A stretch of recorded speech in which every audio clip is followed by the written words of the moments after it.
All right, folks, today is Thursday, October 5th, 2023. Coming up on Roland Martin Unfiltered, streaming live on the Black Star Network. A Chicago family is asking questions.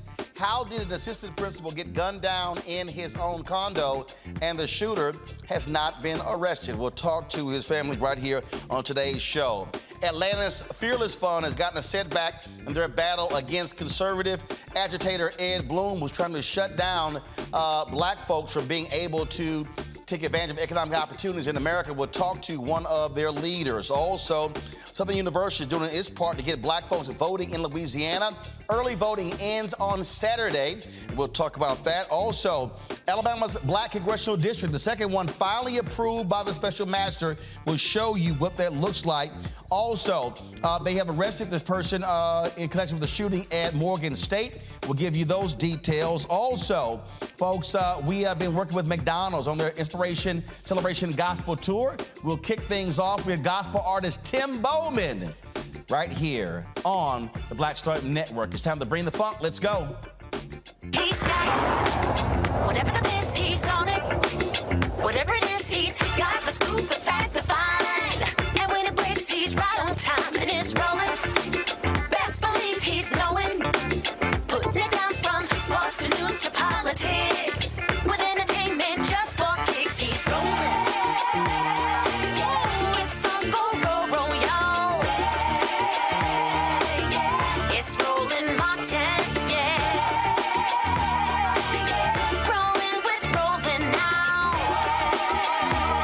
He's funk, he's fresh, he's real, the best, you know he's Roland Martin now.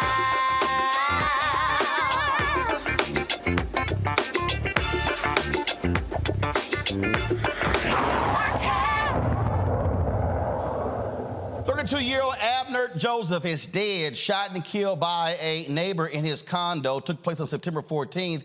But why is the killer not in jail? That is the question many people continue to ask. Police said they were called to the condo complex for a disturbance in an argument involving Joseph on the 48th floor.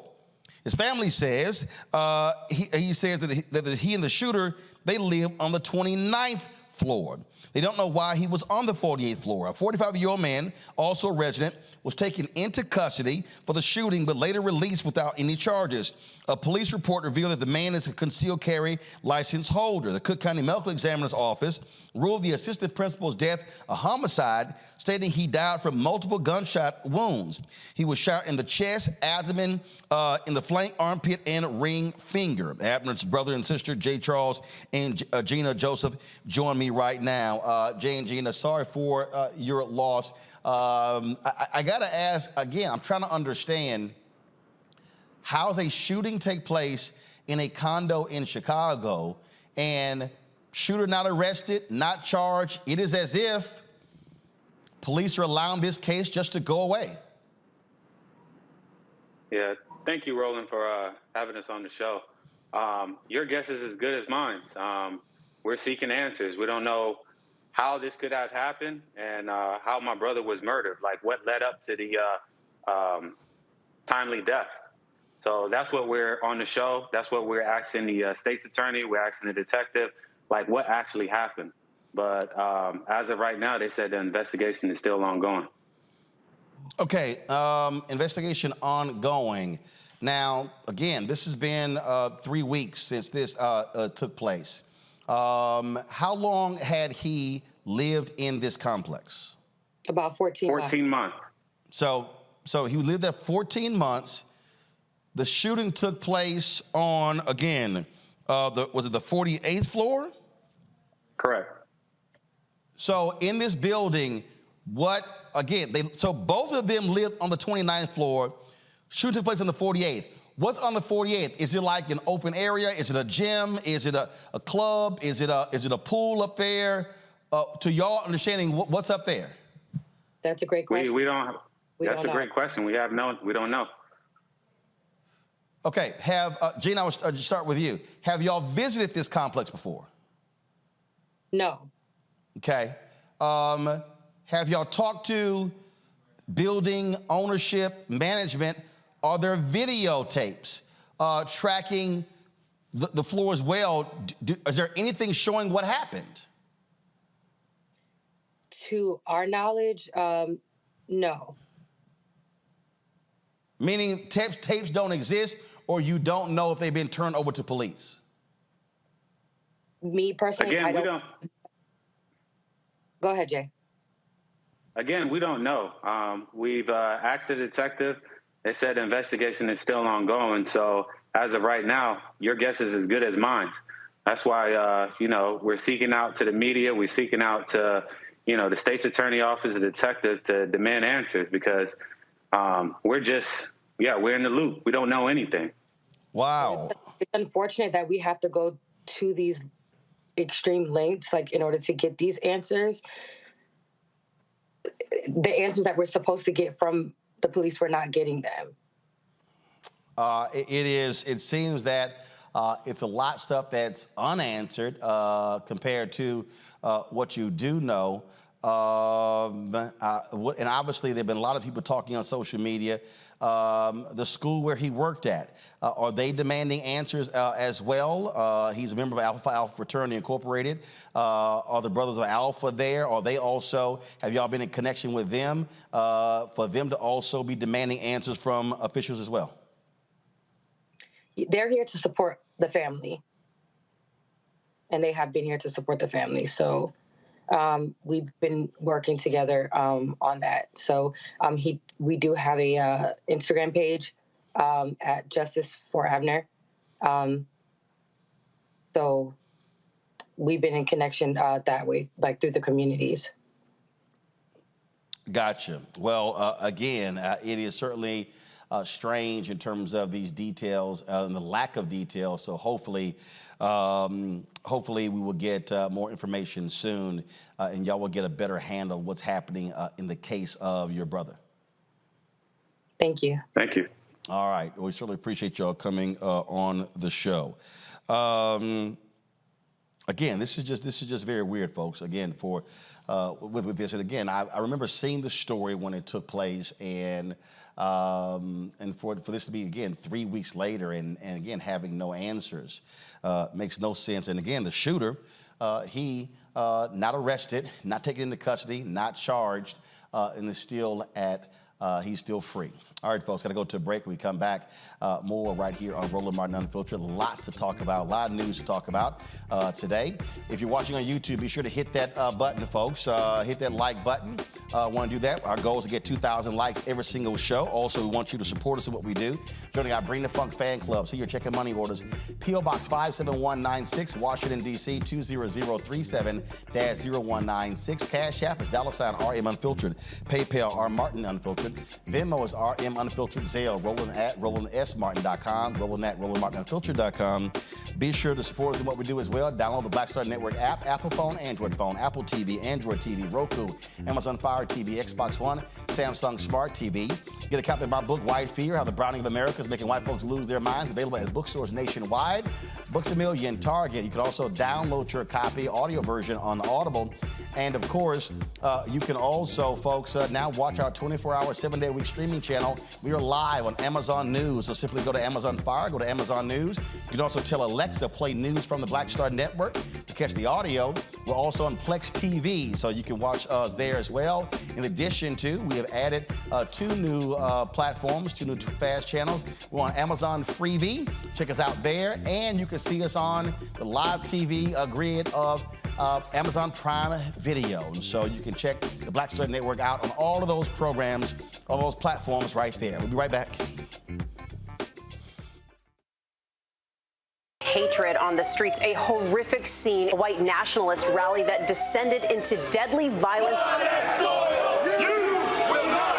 White people are losing their damn minds. As an angry pro-Trump mob storms the U.S. Capitol, we're about to see the rise of what I call white minority resistance.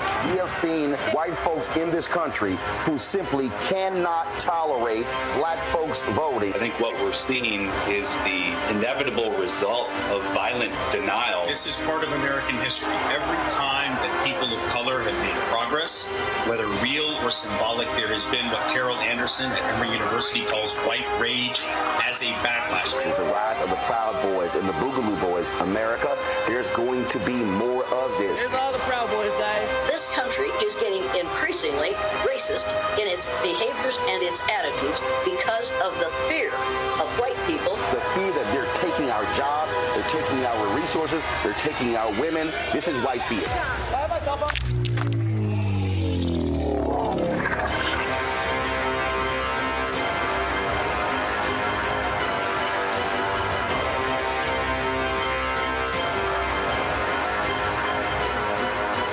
Next on the Black Table with me, Greg Carr. An hour of living history with Dr. Richard Mariba Kelsey, thinker, builder, author, and one of the most important and impactful elders in the African American community. He reflects on his full and rich life and shares his incomparable wisdom about our past, present, and future. African genius is saying that my uncle was a genius, my brother was a genius, my neighbor was a genius. I think we ought to drill that in ourselves and move ahead rather than believing that I got it. That's next on the Black Table, here on the Black Star Network. Bruce Smith, creator and executive producer of the Proud Family, Louder and Prouder, and you're watching Roland Martin Unfiltered.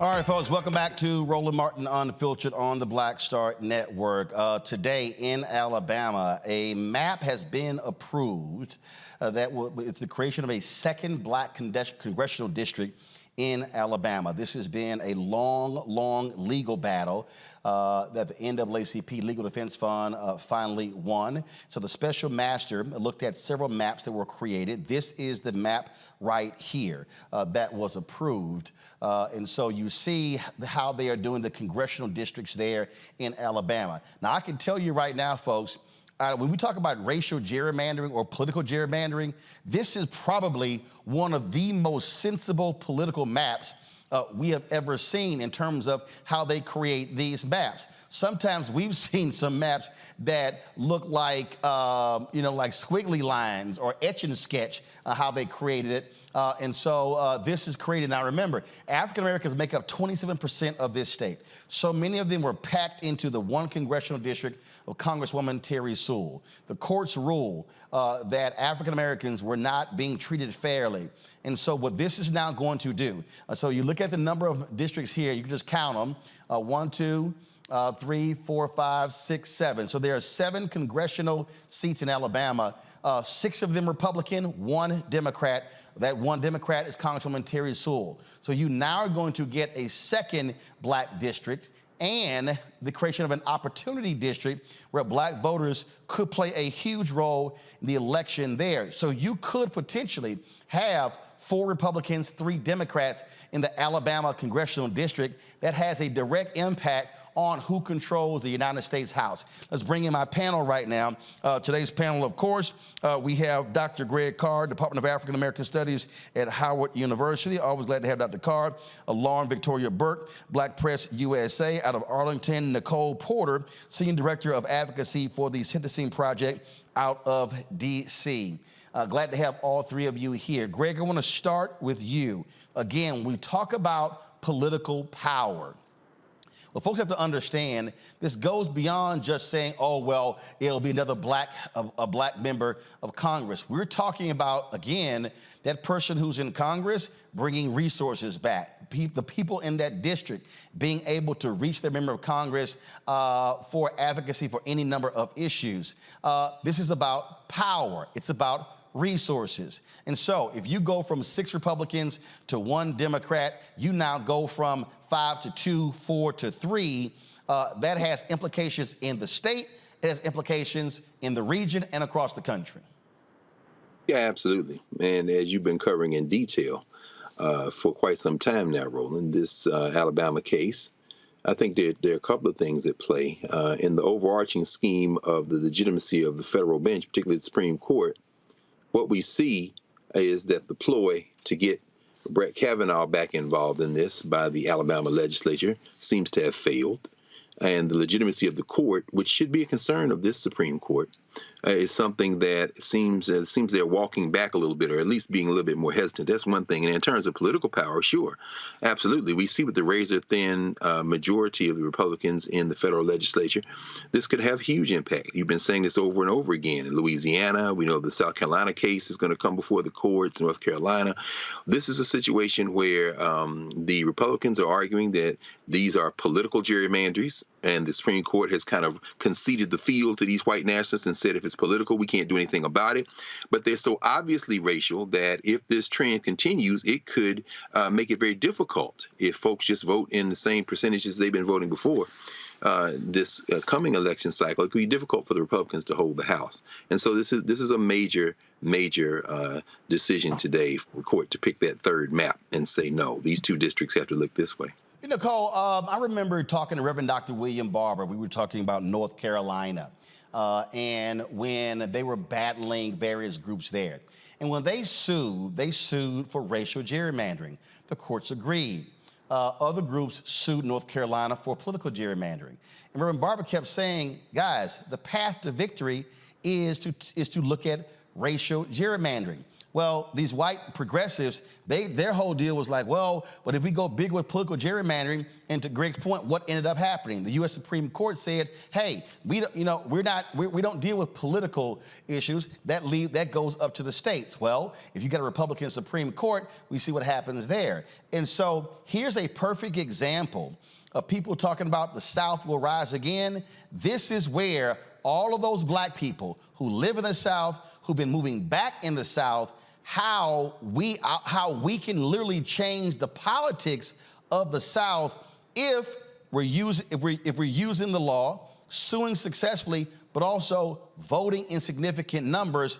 These don't have to be hard red states. It's true.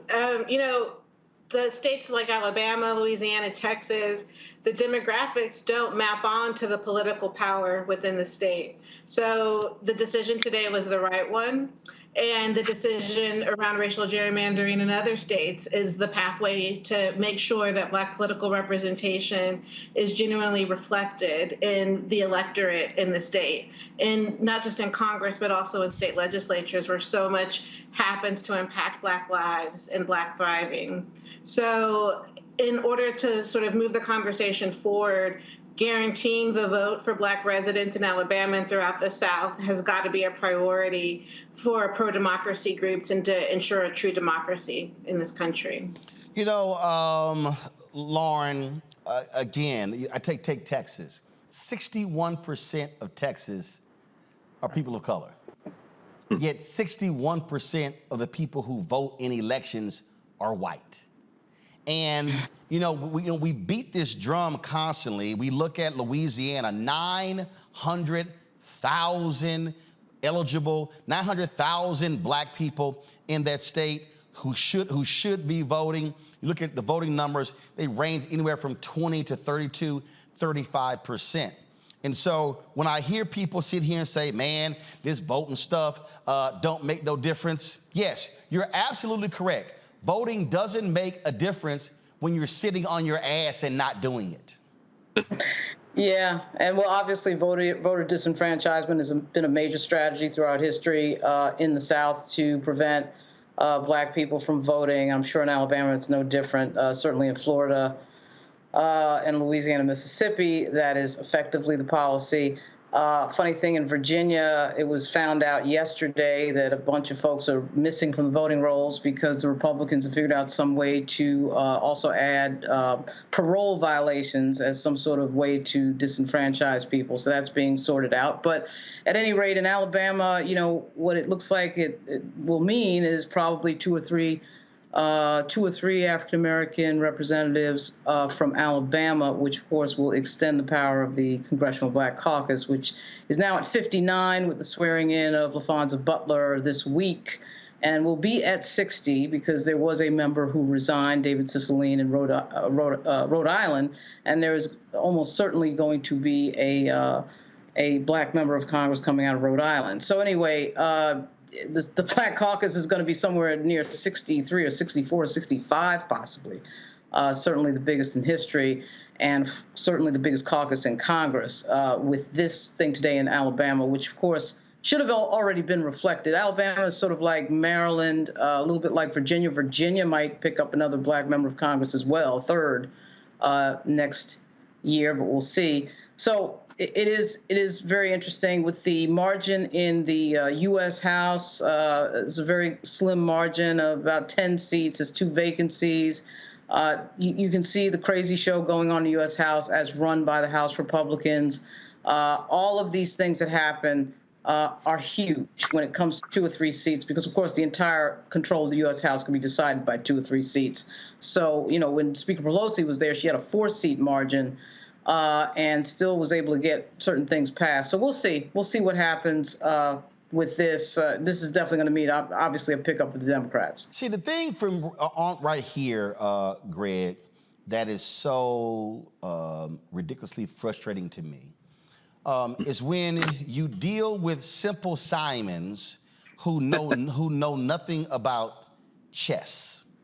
As I was driving in, I was talking with a sister, and she was telling me that, I was having a conversation, and these are some folks who are some folks from Caribbean folks and some folks from other places, and they're like, yeah, you know, Roland Martin, he bougie. And like he's sitting here, he be talking about the Democrats, and I said, here's what they don't understand. Anybody who watches this show and thinks that I am caping for Democrats are stupid, because I'm caping for black people. Now, what the people out there who are talking about, I might vote for Trump or I'm not gonna vote, the reason they are some Simple Simon idiots is because when I say that I'm caping for black people, I am using my brain.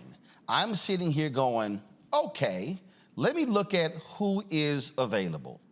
And so over here, I have individuals who are Democrats. Over here, I have individuals who are Republicans. So if I, Roland Martin, if I care about voting rights, I'm gonna say which of these 2 individuals running more than likely supports expanding voting rights. I don't have to flip a coin to know it's 99.8% going to be the Democratic candidate. If I say, you know what, I want to see federal judges who support civil rights, who care about environmental rights, who care about workers' rights, and who cares about the environment, and who likely is going to support class action lawsuits, who likely is going to look at the evidence when black men have been convicted unfairly. So now I'm going, which one of these candidates will lines up with those issues?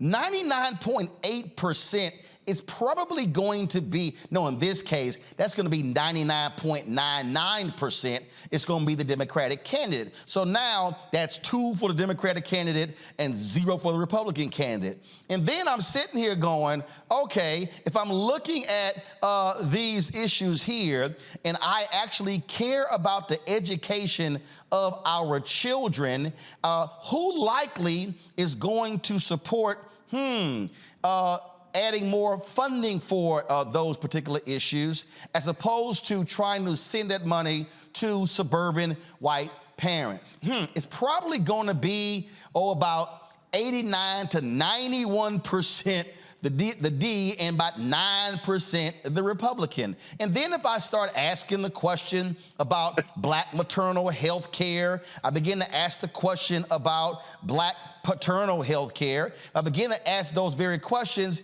So now all of a sudden, I'm 4 and 5 issues in, and ain't 1 point put on the board for the Republican candidate. So now again, these are no candidates by name, not personality, not anybody, not anything else.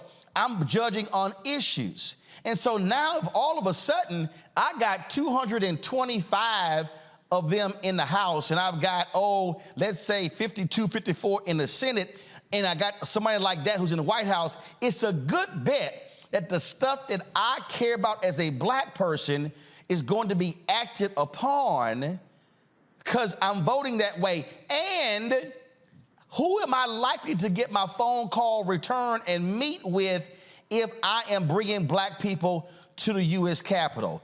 That's what the simple Simons don't understand when you have to make political calculations for the benefit of your community. Absolutely. At the local level, and certainly where people live and where they want policy enacted. It reminds me of something I remember last year having a conversation, and someone was having a conversation on National Public Radio, and they said that, you know, my mother is an immigrant, and she often echoes the talking points of the white nationalist, even though she herself is not white. She says, but when it's time to deal with constituent services, she always goes to her Democratic congressperson and city council person. So it's like when you start talking about constituent services and you start talking about benefits, I mean, clearly we know which party is for, or at least more for, the poor, the working class, the laboring classes, so to speak. I was in New York yesterday at the New York African Burial Ground. It was the 20th anniversary of their of the reinterment of our ancestors there.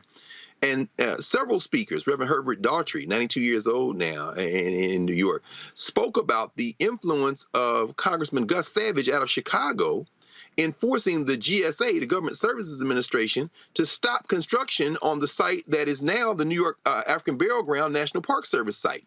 Now, I remember that. Gus Savage is from Chicago, but because of his position as in oversight in the committee of the GSA, he was able to wield outsized influence to have an impact in New York. Why am I saying that? When you look at Alabama, and you look at this new district, which isn't quite 50% black, I think it's 48.7% black, it may very well be that the kind of representative that folk in that district want might not get elected if you don't go out and vote. And if you don't flip that legislature, then you can worry about everything from attacks on the safety net, like Social Security, your health care. All of those things will come. And it's not going to just impact you locally. It's going to impact people who look like you, friends, relatives, other people you have class interests with nationwide. Finally, now, there's this kind of thinking among those who might consider themselves very politically astute, but more on the kind of radical left, that would say the whole system has to implode, and there's not much of a difference between the Democrats and Republicans. I embrace that thinking philosophically. However, it's always interesting to me that even people who say that are still looking for local services when they go and try to get their Social Security or worried about health care or elder care. And it's like, why are y'all, okay, philosophically, I absolutely get it. I understand. However, when the rubber meets the road and you need somebody to intervene for you, it always seems to me that your interests line up with the Democrats. So the rhetoric, it's all fun and games until that security check don't come. Well, and the thing here, Nicole, again, I love these people. Like literally, there are people sitting here going, "Yeah, yeah, man. You know what? We were getting those checks under Trump." They so stupid because they don't even realize who controlled the House when the bills are being passed. The Democrats did. You couldn't. Any appropriation bill comes out of the House. These fools, I saw that video, I don't know who that dumbass rapper, I don't know what Sexy Red, Dumb Red, Ignorant Red, whatever the hell. And she like, oh, Trump was letting black folks out of jail. No, you dumbass. Let me say it loud for everybody in the back. No, you dumbass. The bill, the First Step Act, was led by Congressman Hakeem Jeffries, Democrat, in the House. Even that bill, when it got passed, went to the Senate, and when it got to the Senate, Senator Cory Booker, Senator Kamala Harris, and Republican out of Iowa, Grassley, they said it ain't good enough. Republican Tom Cotton was trying to stop it.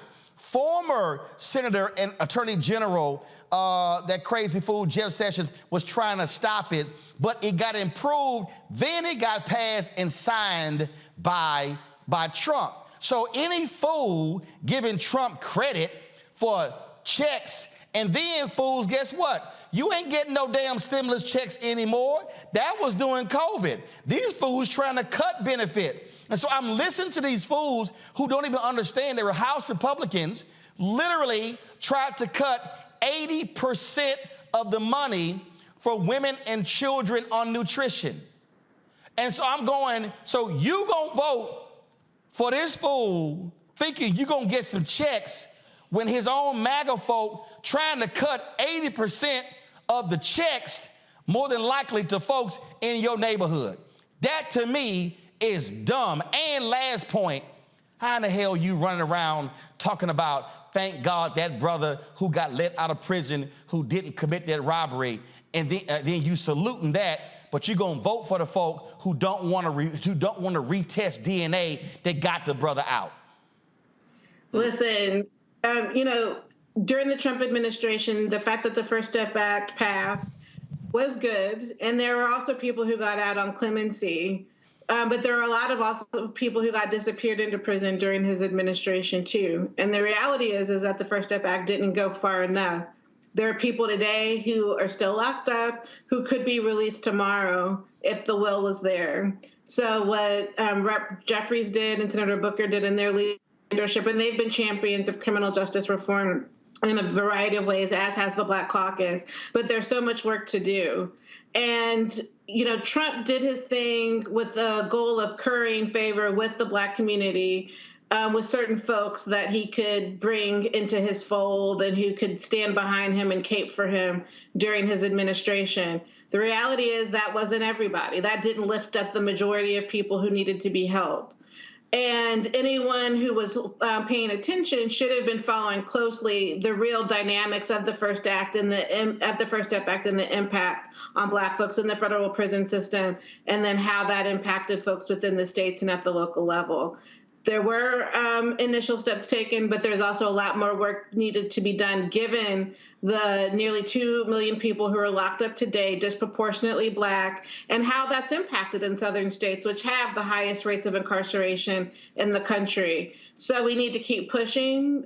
We've continued to partner with Senator Booker, Rep. Jeffries, and other members of the Black Caucus, and more work needs to be done in order to release people who don't need to be in prison today, who were disappeared over 30, 40 years ago. They could be released immediately from the federal prison system if changes were made. The thing here that I always say, Lauren, is I don't want to hear your whining after the fact. I don't want to hear any of your whining after the fact. I don't want to hear you running your mouth. I don't want to hear none of that because this is part of the deal. If you look at, we're going to talk to the Fearless Fund next. Guess what? If you sat on your ass in 2016, then guess what? That's how Trump got to appoint 3 Supreme Court justices. So if you mad with their decision on affirmative action, which then Ed Bloom led, and then they were emboldened with that decision to go after the Fearless Fund, well, guess what? How did that happen? Because he was able to get in and appoint 3 Supreme Court justices. Yeah, it also happened, too, because of a great deal of misinfo and disinfo that was flooding the field in 2016. Yes. A great deal of lying to the electorate, third-party candidates, which looking like we're going to have that issue again on this cycle. People running independent, et cetera, and so on, is really not helpful. I'm not sure there's a whole big piece of evidence out there that people, because some rapper is on Twitter, that people are going to be voting for Donald Trump. I mean, no. It has to do with her. I'm telling you right now. I spend enough time traveling this country. I hear what they are saying, but the sentiment being expressed, the lies that she actually spoke about, other people repeat, and so therefore what she said, I've literally heard non-rappers say, and I'm like, what the hell are you talking about? But they literally are buying a falsehood and are saying, oh yeah, I'm gonna vote for Trump because of this, but I'm like, but you gonna ignore the other 180,000 issues? Come on now. Well, we have an election in 33 days in the Commonwealth of Virginia. Let's see if evidence is out that some of this messaging is impacting that. Yep. With 120 seats open in the state legislature, I just tend to doubt it. But with regard to Donald Trump, obviously they will have to lean heavily on misinfo and disinfo to get any sizable piece of the black electorate to support them. They did try with another rapper, if you remember, back in 2022, and of course nobody fell for that because it was ridiculous. I don't want us to make the mistake. You're focusing on the rapper. I'm not focusing on the rapper. I'm focusing on the sentiment expressed by the rapper, and I'm saying there are a significant number of people who are either saying, well, yeah, Biden ain't done nothing, he's trash, I'm gonna vote for Trump, or I'm going to sit it out. What I'm saying is we have to also make the point, sitting it out ain't a smart option if you care about these issues. And so that's the thing so it's two things. What are issues you care about? Here's the factual information so you're not walking around sounding stupid. Well, we're a community that rightfully does ask for a lot after 400 years of craziness, right? And I think that what has happened is there's a high level of apathy. I think we have every right to be apathetic and ask what the deliverables will be on a constant basis. I do think that, generally speaking, Joe Biden has done a great job. He has delivered a few things and really pointed to the fence, particularly with his pick for the Supreme Court. Really pointed to the fence and told everybody he was going to do it, and he did it. He put a black woman on the Supreme Court. But I do think that when people do not see a measurable result in their lives economically, they're going to rightfully ask questions. Any smart constituency should be doing that. I don't mind asking questions.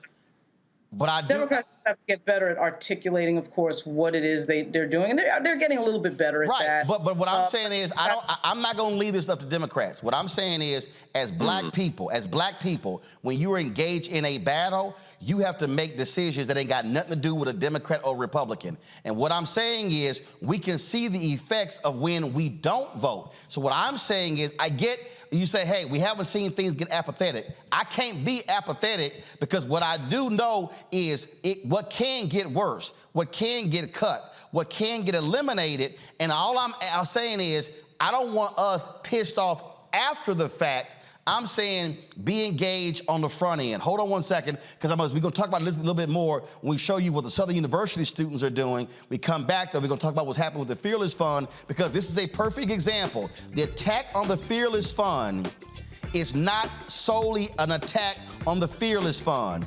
It is literally a direct assault on all of Black America. Trust me, it is bigger than them.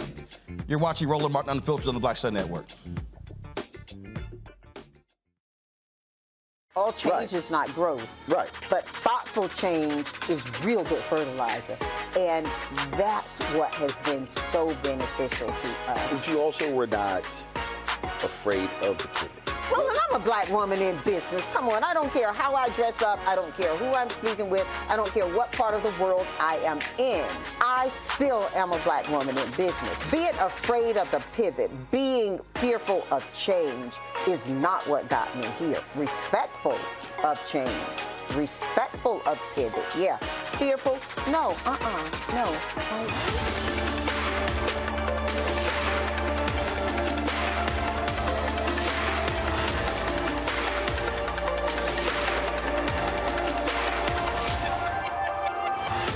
On the next A Balanced Life with me, Dr. Jackie, 2 facts that you need to be aware of. African-American women have the highest diagnosis of breast cancer than any other group in the U.S. And young African-American women are most likely to be diagnosed with one of the highest aggressive forms of breast cancer than all other groups. It is a disease that requires fast action, determination, and a whole lot of support. On our next show, we'll meet a young woman who's chosen an alternative path and approach to tackling this disease. And you'll hear from our medical and support experts on how to maintain balance through it all. We encourage exercise. We encourage, changing diet and making, all those personal changes. That's on the next A Balanced Life on Black Star Network. Next on The Frequency with me, Dee Barnes, the amazing Drew Dixon. She gives us the details behind the HBO documentary that shed light on the alleged sexual assaults by Russell Simmons. And we're talking about the Netflix documentary, Ladies First, right here on The Frequency on the Black Star Network. Farquhar, executive producer of Proud Family. You're watching Roland Martin Unfiltered.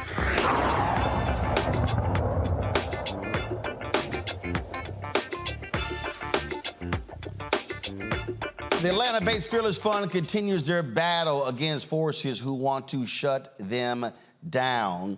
The 11th Circuit Court of Appeals, in a 2-1 decision, granted Ed Bloom's, the American Alliance for Equal Rights, the request to temporarily block the Fearless Fund from considering applications for grants only from businesses led by Black women.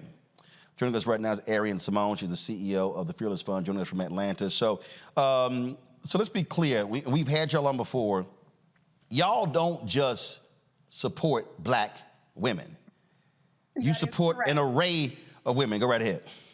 That is correct, Roland. We invest and we also deploy grants to women of color. So Black, brown, Hispanics, Asians. Yes, we do. Any minority female, we definitely do. But Ed Bloom is specifically targeting y'all for Black women. That is correct. And so this appeal court's decision, because what, your grant application, the deadline, was it supposed to start Saturday, was supposed to end Saturday, and because of this now, you can't move forward with the grant application, correct? That is correct. It was supposed to end on September 30th, and we received the ruling from the appellate court on September 30th. How many different people applied for this grant? Oh, I'm not sure as far as demographic-wise how many different people, but we typically get on average every application over 1,000. It's always over 1,000. Right, but that's my whole point. So you had more than 1,000 people apply, which shows you the need. We're talking about $20,000 grants. And what white conservatives like Ed Bloom don't care about, they don't care about the disenfranchisement of African Americans and other women. They don't care about the very few venture capital dollars that actually go to Black folks. They want to attack the economic lifeline of Black America. Yes, this is clearly an attack on our economic progress as a people, as well as the progress post George Floyd. After then, there were a lot of corporations in their DEI programs that deployed money to many organizations such as ours, the Fearless Fund, as well as the Fearless Foundation. And they are trying to reverse that progress. That is correct. And look, y'all have done other media outlets. You've actually been speaking to various groups and have been sounding the alarm. Let's be clear. This attack is the first, you know, if you will, bomb being thrown.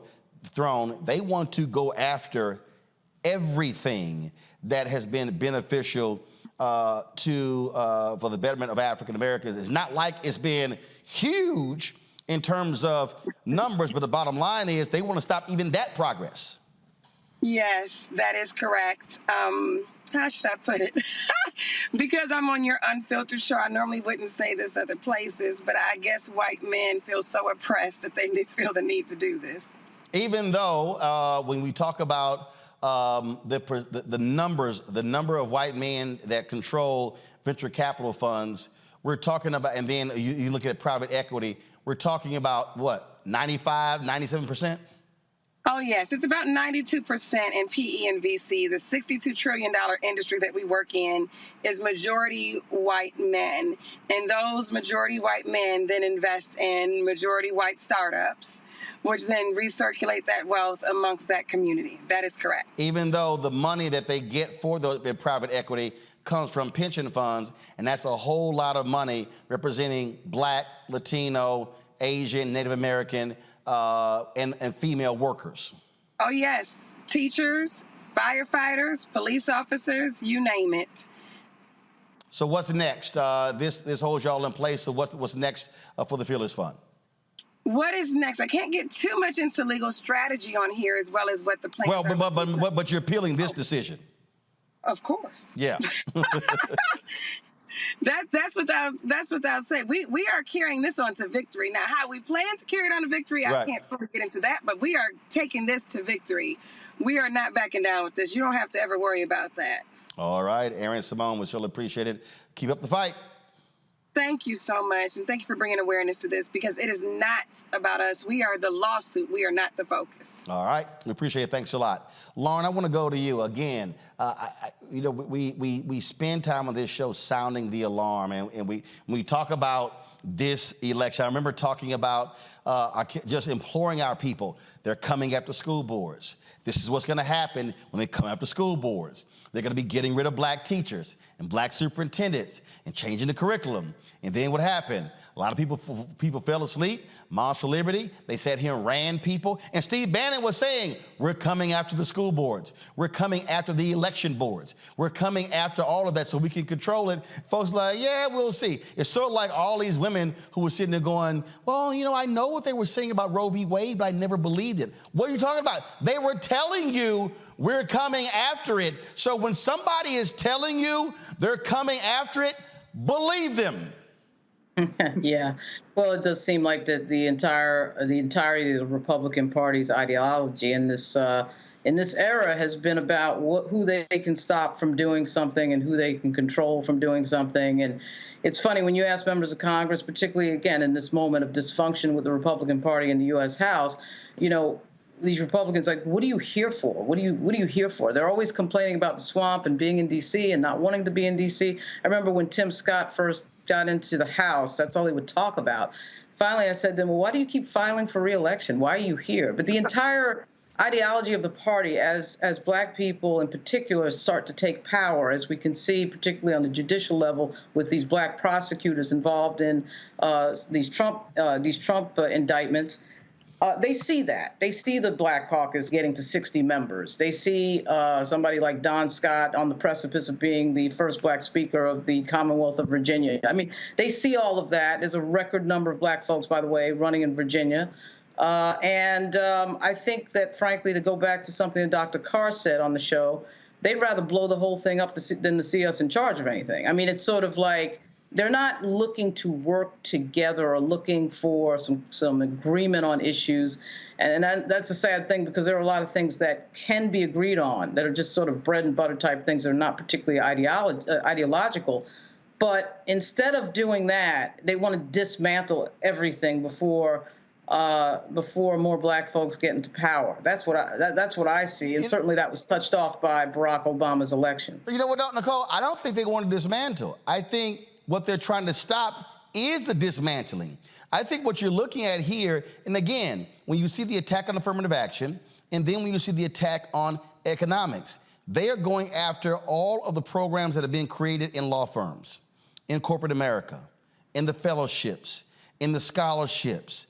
Because if you cut off the financial lifeline, because then you say, guess what? These black folks can't afford to go to school. So if you have these programs that are paying for education, that are paying for internships, we target those, we can shut the access to them and makes it harder for them. They are trying to prolong the ability of their white children being able to ease into the opportunities, because it's driving them crazy. They now have to compete. Yeah, I mean, it's all in protection, all in service to the white status quo. And it's really trying to attack and undo any remedies in a post-civil rights America really triggered by Obama's election. You know, one of the most ridiculous examples of this is what's happening after marijuana reform in a handful of states. Not just decriminalizing marijuana possession, but actually creating a regulatory system for legalized marijuana and allowing people to have licenses so they can sell it legally. There's all these restrictions on who can obtain those licenses, which disproportionately impact Black residents who want to get into the legal weed market. And the people who are advantaged by the current system are white men, white venture capitalists, and other white folks who want to get licenses to legally sell weed. And the fact that in some of these states that have had decriminalization around marijuana, there's been a lot of intentionality in trying to set up the system to repair the harm and address the disproportionate impact of Blacks who've been targeted by the war on drugs, by marijuana enforcement, and allowing them to have access to the licenses. And any effort around that sort of reparative justice to address that has also been attacked under this white umbrella, this umbrella to protect whiteness in the system. So that's, in my opinion, one of the most egregious examples of the white status quo rising up to counter any efforts to repair the harm for Black people directly impacted by some of these policies that have driven racial inequality in the country. And then what happens, Greg, when people who don't understand connecting of the dots, when they're sitting here saying, oh man, the CBC ain't doing this, ain't doing that. Well, guess what? If you look at a lot of these states, it's the Black caucuses in a lot of these states that have been stopping the legalization programs by saying, hold up, if you're not creating opportunities for the folk who are most impacted by arrest, then we're not moving forward with these programs. That's an economic argument. It's a multi-billion-dollar industry. And so what do you have? Oh, let the Black folks get thrown in jail when it was illegal, but the white folks gonna make the billions when it's now legal in these various states. And so I just wish more people would stop being so one-dimensional and begin to understand that there is a connecting of the dots between voting, between who's running, between economics, between education. So I love when these people who say, I want the government out of my life, when I say that's the dumbest thing I ever heard in your life, because the moment your ass is born, guess what? That birth certificate is a government document. And then when you get your shots, government document. When you got to enroll in school, government document. Hell, you got to pass state mandated tests to advance. Government document. And when you decide to sit here and get married, government document. Divorce, government document. And when your ass pass on, government document, a death certificate. So this notion that I want government out of my life is pretty much dumb as hell. It is. And, you know, there's a basic lack of understanding or not connecting the dots that I think can be remedied. This is where education comes in. It's very important. And in this case, we certainly see that this is yet another step in, to quote Bill Fletcher, the attempt by the white nationalists to roll back the 20th century. Except this time, they're even trying to roll back everything that happened since the Civil War. Right. And take a, because of course, the specific wedge they're trying to use here is the Civil Rights Act of 1866, which of course, as we know, was passed 2 years before the 14th Amendment was ratified in 1868. And that, of course, is the law that Congress passed to ensure that African people in this country would be extended citizenship and have the right to, among other things, make and enforce contracts the same as other people. And we know that since the major victories of civil rights legislation enabling those Reconstruction amendments of the 1960s, particularly in this case, Title VII of the Civil Rights Act of 1964, which is a different law than 1981, Section 1981, these white nationalists have been hard at work, including people like Ed Bloom, to roll back the progress. Now, in this case, as we heard Sister Arian speaking, it seems that one of the legal strategies is going to be they're going to say, we're not making contracts with these grantees, we're extending them grants. Now, will that be able to be enough to pass the 11th Circuit and the Supreme Court? We'll have to see. But ultimately, what they have done is engage in what Derek Bell used to call in critical race theory, not to be confused with CRT, because people don't know what that is. Derek Bell called it colorblind constitutionalism.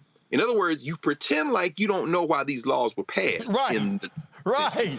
They should apply to everybody equal to race. It is a legal fiction, and this is why, finally, as you're always reminding us, Roland, the federal bench matters.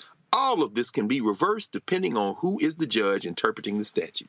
That's it.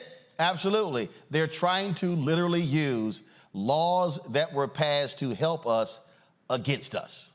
That's right. That's what they're trying to do. Just like how John Roberts was so damn stupid trying to say, we can get rid of the Voting Rights Act, Section 4, because things have gone so well for black people who are voting. Fool, the reason it been going so well is because of the very act. And what happened when they then ruled Section 4 unconstitutional? The white nationalists begin to pass the very laws to roll back that very success. That's why it was there. They were afraid to do those things because the law prevented them from doing so. And so to everybody who's watching, understand, and I'm telling y'all right now, if you are black and you working in corporate America and you working in mainstream media, if you working in any company out there where they have created programs to increase the availability of African Americans and others in those spaces, they're coming after you. And they're not apologizing. So you might want to buckle up and get ready for the fight. You're watching Roland Martin Unfiltered right here on the Black Star Network.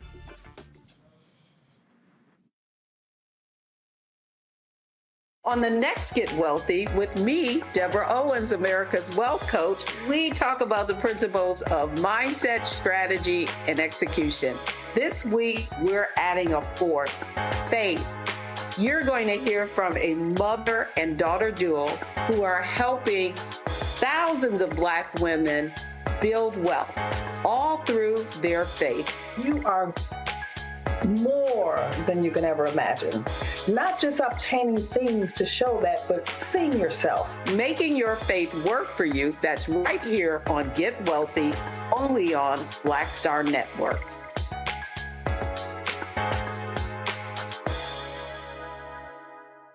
When you talk about blackness and what happens in Black culture, we're about covering these things that matter to us, speaking to our issues and concerns. This is a genuine people-powered movement. There's a lot of stuff that we're not getting. You get it, and you spread the word. We wish to plead our own cause. Too long have others spoken for us. We cannot tell our own story if we can't pay for it. This is about covering us. Invest in Black-owned media. Your dollars matter. We don't have to keep asking them to cover our stuff. So please support us in what we do, folks. We want to hit 2,000 people, $50 this month, raise $100,000. We're behind 100,000, so we want to hit that. Y'all money makes this possible. Checks and money orders go to P.O. Box 57196, Washington, D.C. 20037-0196. The Cash App is $RM Unfiltered. PayPal is R Martin Unfiltered. Venmo is RM Unfiltered. Zelle is Roland at RolandSMartin.com.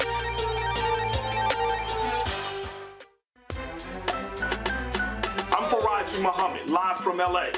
And this is The Culture. The Culture is a two-way conversation. You and me. We talk about the stories, politics, the good, the bad, and the downright ugly. So join our community every day at 3 p.m. Eastern and let your voice be heard. Hey, we're all in this together. So let's talk about it and see what kind of trouble we can get into. It's The Culture, weekdays at 3, only on the Black Star Network. Hey, it's John Murray, the executive producer of the new Sherry Shepherd Talk Show. And you're watching Roland Martin Unfiltered.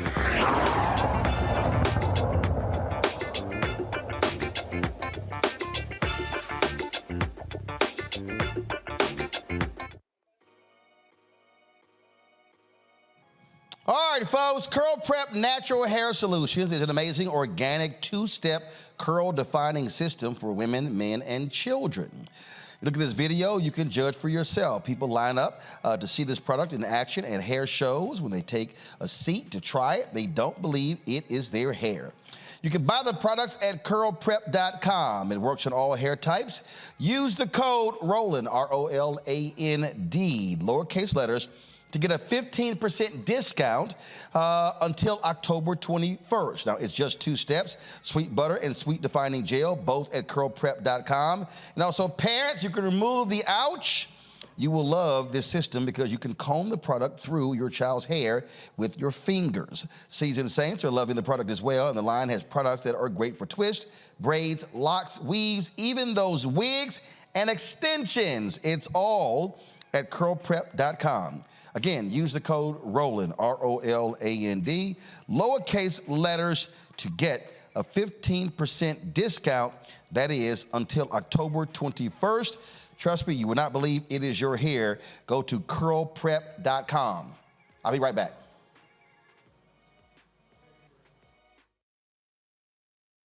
On the next A Balanced Life with me, Dr. Jackie, 2 facts that you need to be aware of. African American women have the highest diagnosis of breast cancer than any other group in the U.S. And young African American women are most likely to be diagnosed with one of the highest aggressive forms of breast cancer than all other groups. It is a disease that requires fast action, determination, and a whole lot of support. On our next show, we'll meet a young woman who's chosen an alternative path and approach to tackling this disease. And you'll hear from our medical and support experts on how to maintain balance through it all. We encourage exercise. We encourage, changing diet and making, all those personal changes. That's on the next A Balanced Life on Black Star Network.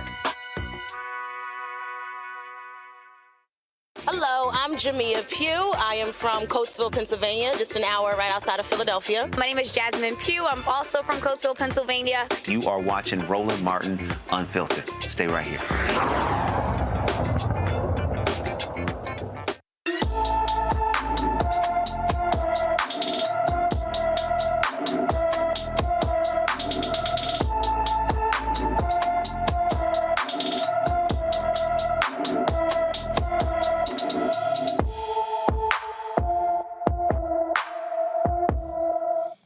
The Huntsville, Alabama Police Department issued an emergency missing child alert for Jamarius Logan, who was last seen on September 25th. The 15-year-old is 5 feet 6 inches tall, weighs 200 pounds, with black hair and brown eyes. Jamarius has a tattoo on his left arm that reads 9mm. He was last seen wearing gray sweatpants, a blue hoodie, and a black and white Jordan shoes. Anyone with information about Jamarius Logan is urged to call the Huntsville, Alabama Police Department at 256-924-1778, 256-924-1778. Folks, Morgan State University has canceled all homecoming activities this weekend, plus classes, as they continue to search for the individual or individuals responsible for a shooting on campus that left 5 people injured. Police have released a video asking the public to help identify these individuals of interest. Investigators believe there was a dispute between 2 groups when gunfire erupted near a university dorm. At least 3 people were believed to have been armed. 4 men and 1 woman between 18 and 22 were shot and hospitalized with non-life-threatening wounds. Classes are going to resume on Monday. Now, Bowie State, they are having their homecoming as well, and so what they have done is they have increased security on their campus as a result of the shooting at Morgan State. Bowie State's police chief released a statement saying, "Our hearts go out to the Morgan State University community. We understand that law enforcement is ongoing. There's going to be an event probably every day where we have to adjust and to change. They're going to be deploying armed and unarmed officers on campus. Security teams at Bowie State also will be out on bikes and have walking beats, as well as have metal detectors and security wands at homecoming events.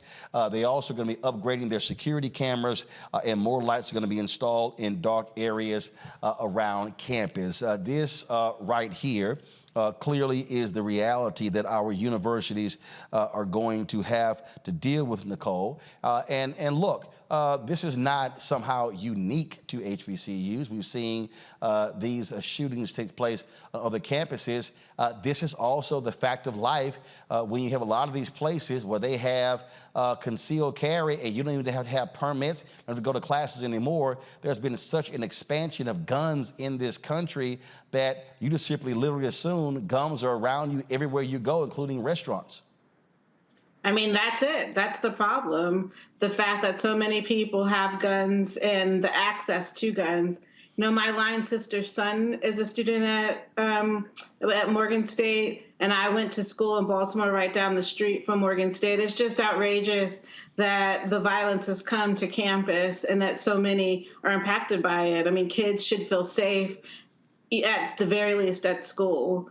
And it is because there are too many guns accessible in this country. And so we have to deal with that. We have to restrict and limit the use of guns. We have to figure out how to create efforts to reduce gun violence at all levels, including on college campuses. But like you say, people could be anywhere at this point and know that in reality they are at risk of potentially coming in contact or experiencing gun violence themselves. It's an outrageous state that we're in right now. It's horrible what happened at Morgan State. It's horrible that Morgan State's canceled its homecoming celebration and that this is impacting other campuses that are increasing security to protect the students on their campuses as well. Greg, you teach at Howard University. Congratulations on 23 years there.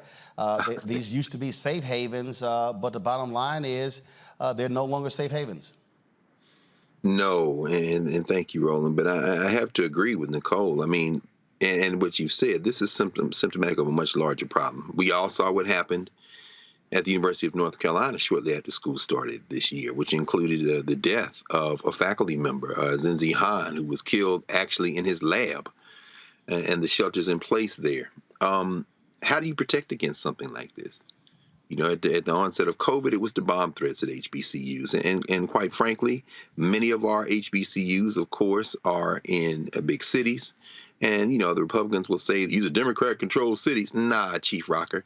What y'all won't do is pass sensible gun reform legislation. And so people, as Nicole said, it's too easy to get guns. And when you start talking about canceling homecoming, yeah, you've postponed the game, you've canceled the parade.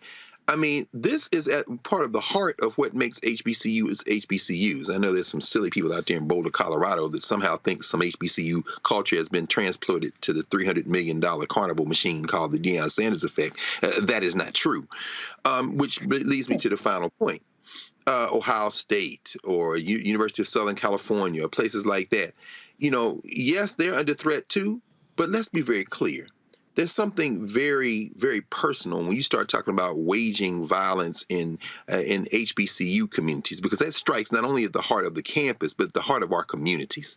Children line up for homecoming parades at Florida A&M and Tennessee State and Texas Southern and Paul Quinn and wherever you want to name. So when you cancel homecoming, you've done more than just shuttle some events. You've touched the living, beating heart of what these institutions mean to our larger communities. So this is something that is it's a tragic day for us. Lauren? Yeah, I mean, you know, at some point we have to figure out that if we don't fix things on the front end and invest in young people, invest in kids in a different way, we're going to just be dealing with these problems generation after generation. Obviously, our society has too many guns, and we are funding, you know, our police departments adequately and all that. Maryland has some very tough gun laws, as does Washington, D.C.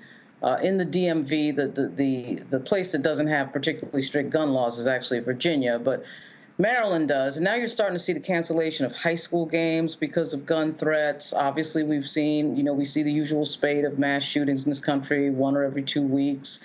We saw today in Washington, D.C., Mayor Muriel Bowser announced yet another new initiative. You know, she has been there for 8 years. She's doing the same policy. She's dealing with the same problems year after year. And without that investment on the front end, on your young people, you're going to get this on the back end. By the time you get to the back end, it's too late. You're spending too much money on criminal activity. We had a member of Congress that was carjacked on Monday in Washington, D.C. and Southwest. That it'll just go on and go on until people get smart. And if we can do $20 billion to Ukraine every 2 weeks, then we can sort of help figure out how to fund something that keeps our young people occupied. Certainly, Marion Barry had a particularly good idea with his job initiative for young people in Washington, D.C. But for Maryland has some very strict gun laws. So to what Greg said, yes, we're just sort of drifting into this thing of being a society that is sort of a permanent security state. Everything is about security all the time, and there's no getting around it, particularly when you have an open campus that anybody can walk on. I'm not sure how you fix that problem. You can't fix it on the back end. You have to fix it on the front end. Absolutely. Folks, we've been talking about power of voting. You've got early voting ending in Louisiana on Saturday. You also have elections, as Lauren alluded to. All of these seats in Virginia are up for re-election there in the House in November. Also, critical election in Kentucky, where you have a Democratic governor trying to get re-elected. Daniel Cameron, the black Republican who did nothing in the Breonna Taylor case, is running against him. Reverend Barber and the Poor People's Campaign, Repairs of the Breach, they are in Kentucky, rallying the vote, focusing on poor and low-income voters. Until Freedom, they have actually opened an office there as well. They made it clear their goal is to stop Daniel Cameron. We are live streaming that Poor People's Campaign rally as this show goes on right now. So let's go live to Kentucky where the Reverend Dr. William J. Barber is speaking. And we've got people viewing from all over the country. We are live streaming in all 50 states and around the world. So say hello to everybody out there. Say hello, everybody. Hello, hello. And then say forward together. Not one step back. I want to first of all just thank God for the privilege. I heard the late young sister say, let me get out of myself, because you really can't do anything in yourself. And Tana and to Pam and to Kentuckians for a better commonwealth, and to all of you who gathered. A few weeks ago, I didn't know if I would even be here with you all. I was doing an event and had some issues during the course of the year, very tired and some very painful, and I was getting ready to preach a consecration service for some bishops and ministers, and I literally thought, this is going to be the last sermon I'm going to do. I'm going to preach this sermon and I'm going to be out of here. I was that sick. I didn't tell anybody because, like many of you all, I can mask stuff pretty good. Any of y'all good maskers? People don't really know how you feel. And long story short, they put me in the hospital afterwards.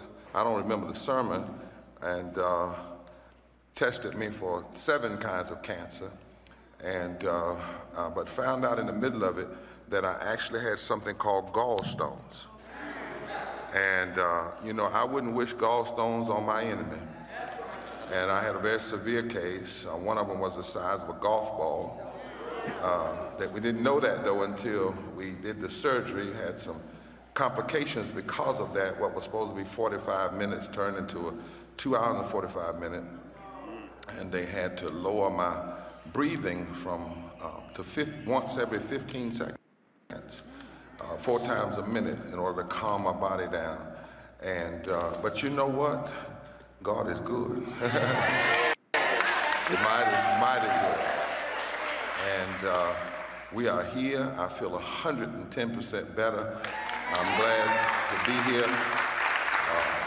I'm here by the grace of God, but because God will supply all your need according to God's riches in glory. And then we were coming, I called Tana, I said, you know, I'm gonna try to be there next week, but it's been a season. My nephew had a near fatal accident in Georgia, 12 broken ribs, contusions in the lung, punctured lung, broken vertebrae, broken cheekbone, broken eye socket, went over in a ravine, but by the grace of God, somebody saw a little red light, and we don't know how long he was there, but by the grace of God, he went in that way Saturday before last and walked out this past Saturday. You hear what I'm saying? By the grace of God. And he's a young man. And so I'm just coming here full of knowing what God can do and being so thankful and so gracious. You know, COVID, I'm gonna get to what I want to talk about, but COVID should have taught us all that breath is something we ought not be wasting. I know we have a person in this movement that lost 21 members of their family in a 30-mile radius because Mississippi wouldn't expand health care. And a lot of people died, Charles, not because COVID killed them, because of the lack of health care. I have a cousin who lost 38 members of her family in a community where they closed hospitals because that state would not expand health care. But all of that goes back to who we elect, right? I also want to say tonight to the young folk, you are a part of the leadership of today, not tomorrow. We don't need you tomorrow. We need you right now. And back in the day, when the SNCC, many of the folk in SNCC were 18 and 19, they couldn't vote because the law had not yet been changed to allow 21-year-olds to vote, but they still fought in the movement. So you may not be 18, but we need you. We need you knocking on doors. We need you encouraging folks, right? And I also want you to know, you don't have to throw away the music from the 60s and pick up a new, just put it all together, sing it all. That's right, sing it all. Don't sing some of it, sing it all. Now, I'm gonna do some teaching tonight because we got an audience all over the country. The first thing I wanna teach tonight is that actually right now in this room, we are not modeling what winning looks like. Don't get mad with me, hold on. See, you look at the room, we got rows of all black folk and rows of all white folk. That ain't gonna get it. The only way you're gonna win is through moral fusion. So I'm gonna ask the room to shift. I want folks to stand up. I want the organist to play a little bit, and I want you to find somebody. Be COVID safe. If you feel like wearing your mask, go find somebody you don't know and shift this room and sit beside them so it looks black, white, Latino, Asian, gay, straight, young. Come away to my organist. Don't tell me he left on me. I need my organist. If he's not here, I'll make it myself. All right, come on, come on. Some of y'all go back there. Some of y'all come up here. I need folk with some placards, right? Young folk, just stand up and tell somebody, come sit beside me. Come sit beside me.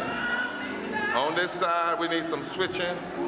Because if you don't get to know some people you don't know, we're never gonna win. Now introduce yourself. Make sure you know who comes. Don't everybody get on the left side either. Some of y'all get to the left side. Some of y'all stay on my right side. Right. Now. All right, I need a few folk from the last 3 rows on this side. I need some of y'all to move back on this side. All of y'all went to the left. But we don't talk left and right, we talk right and wrong. So the last 2 rows, I need y'all to come back and mix it up. Yeah, you don't have to get too tight, you can still be spread out. Now, there we go. 'Cause camera shots, I want y'all to stay with the crowd. Don't shoot the other places, okay? Just shoot up here. Now, look at the person and say, what up? Now, all right. I want to suggest tonight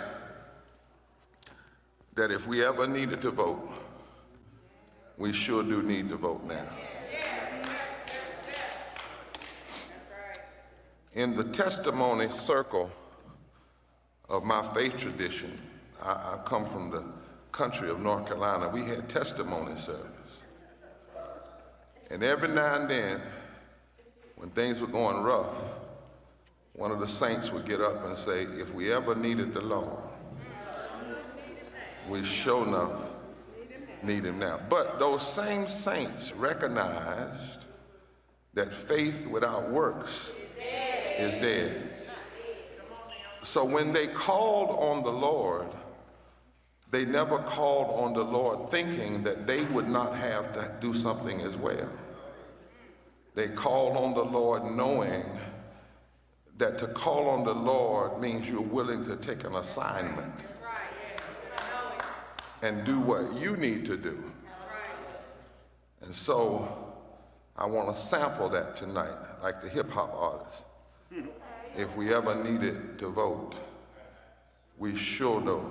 Now, you got to say it right. We sure do need to vote now. For us, the right to vote is not just a constitutional matter, but a fight born out of struggle and sacrifice. It's a gift, actually. It's a gift from God. It's a gift of the God of justice. 2,600 years ago, God had his prophets to say to every nation, if you want to please God, you have to do justice and love mercy and walk humbly before God. And that admonition was especially to those who hold office, who have power. And 2,000 years ago, God had his son say that when it comes to politics and it comes to public policy, the issue is what does a politician, what does a government do for the least of these? That really the truth is public policy must be judged from the bottom up. Eric, I know I'm messing with your mic, I'm sorry. From the bottom up, Tana and Pam, not from the top down.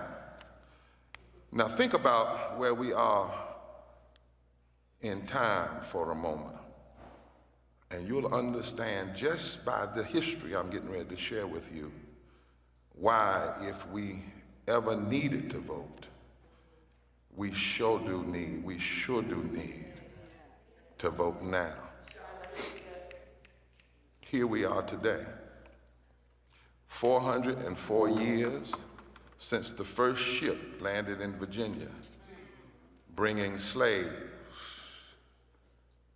Here we are, 233 years ago, when Crispus Attucks was the first African American and one of the first people to die fighting for this country, while at the same time people who looked like him were being considered slaves. Here we are tonight.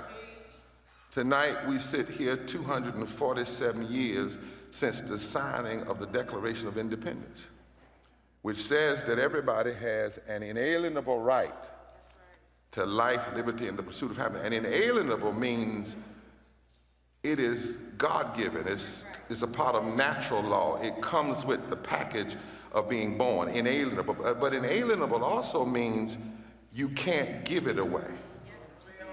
Because if you give away life, liberty, and the pursuit of happiness, then you are basically saying that you have decided that the oppressor is your God. Here we are, 230 years since the Constitution was drafted. Here we are, 236 years when people of ebony hue were fractionized in that Constitution and considered to be 3/5 of a person. Here we are, 194 years since Mexico outlawed slavery, and 188 years since Texas and America revolted against Mexico because they wanted to keep their slaves. Be careful how you talk about Latinos and folk coming from Mexico. You need to know the real history. California was Mexico. Texas was Mexico. New Mexico was Mexico. Arizona was Mexico. You got to know about the Louisiana Purchase. You got to know about what was stolen, because when the folk are trying to come here, they're not trying to come to our home, they're trying to come back home. They are Americans, South Americans, but still Americans. And much of the reason that they are fleeing is because of policies that America engaged in that made Guatemala and other places so bad. Here we are, 174 years since Harriet Tubman escaped slavery. And since Harriet Tubman went back to get people out of slavery, and when she did, 100 and some odd years ago, Harriet Tubman said, now, if you go with me, you're gonna be free. Either one way or the other, you're gonna walk with me to Philadelphia, you're gonna walk with me to Canada, or I'm gonna use this .38 pistol and send you home, but you're not gonna go back to slavery. Yeah, that was Harriet. Here we are, somebody say, here we are. 171 years since Frederick Douglass actually delivered a 4th of July speech where he said that the celebrating independence in America was fraud, bombast, and hypocrisy until America did right by the sons and daughters of slaves. Here we are.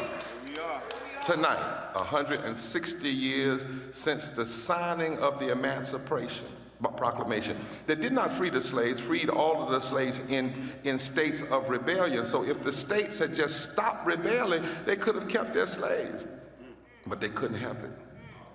Here we are, 158 years since the end of the Civil War.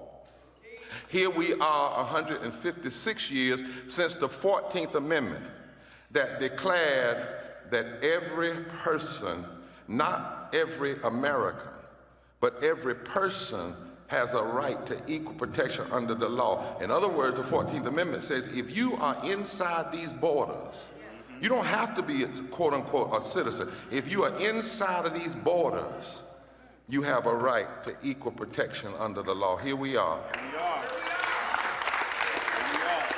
158 years since slavery was outlawed constitutionally. The 13th Amendment was passed December 6th, 1865, a day we ought to remember, December 6th.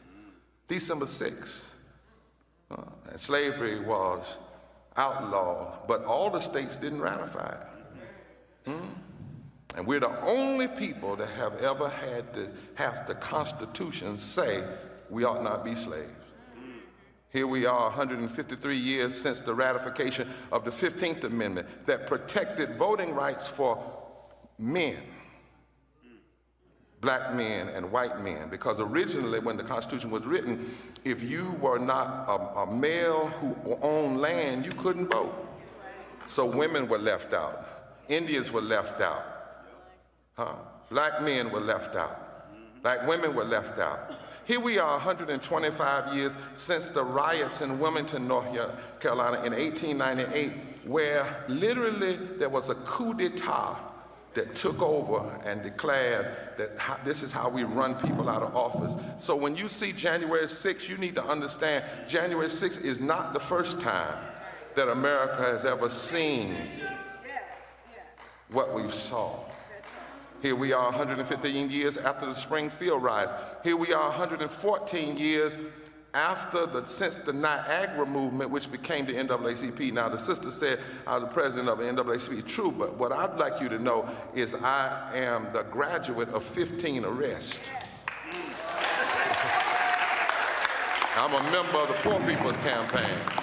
I've been a pastor for 30 years, right?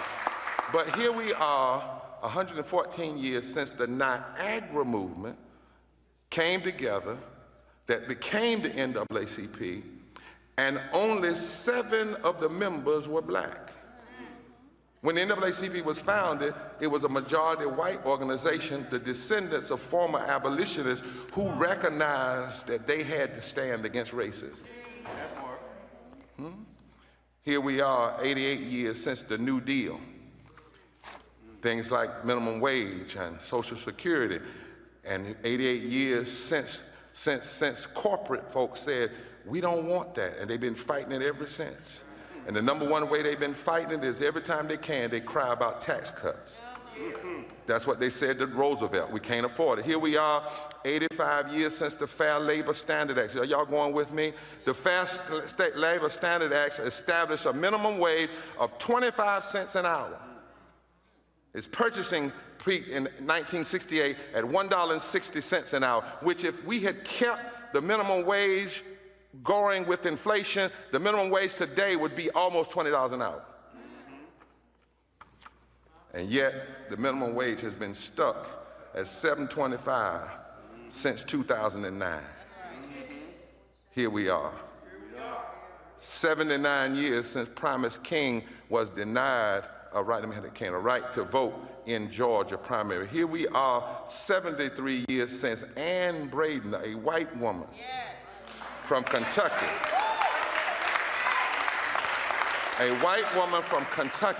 spearheaded the desegregation of hospitals in Kentucky. She got arrested in 1951. And she led a delegation of Southern white women to organize the Civil Rights Congress to Mississippi to protest the execution of Willie McGee. Don't you ever think that the only folk that have ever fought for the release and freedom and deliverance of black folk have been black folk. Here we are. 69 years since Brown versus Board of Education overturned Plessy versus Ferguson. Folks, if you want to actually see the rest of that, we are live streaming this on the Black Star Network. It's a second feed we have on our YouTube channel. You can go to Black Star Network app to actually see this. Those of you who are watching on Amazon News, Freevee, Prime Video, or Plex TV, again, go to the Black Star Network app or go to our YouTube channel to see that feed. I want to go to our panel. Nicole, I want to start with you. One of the things that I think is critically important, and you hear, Reverend Barber does this all the time, he walks folks through the history so folk can understand that it's not about hooping and hollering and just getting folks excited. What he's doing, he's trying to teach people to understand that there's a long history here when it comes to fighting for voting rights and fighting for the issues that matter to poor and low-income folk. Yeah, absolutely. And I think really that's at the root of the Black community is fighting for our rights, and then actually opening up the conversation so that everybody's liberation is included in that. And what's really important to think about in Kentucky is that if the wrong person wins, there are going to be real impacts on the electorate, particularly the Black electorate, given the executive order that Governor Beshear issued when he got into office to expand voting rights to people with felony convictions who've completed their sentence in the state. So that's literally at risk if Cameron wins election.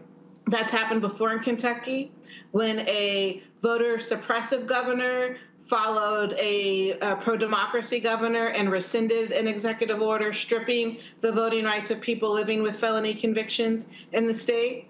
And that's literally at risk if the wrong outcome happens this fall. So the history that Reverend Barber walked his audience through and walks your audience through who are watching the live stream is a critical one. And we're actually in the midst of living history, because if the wrong outcome happens this November, that's going to have real impact on not just Kentuckians, but it's going to be moving the country in the wrong direction, given the voting rights expansions that we have to protect to sustain. You know, Lauren, there are some people who say, okay, look, and I've heard people say this, man, what Reverend Barber and those guys are doing, they're really wasting their time. Those poor white folks, they're not going to sit here and recognize that their interests economically are the same as ours.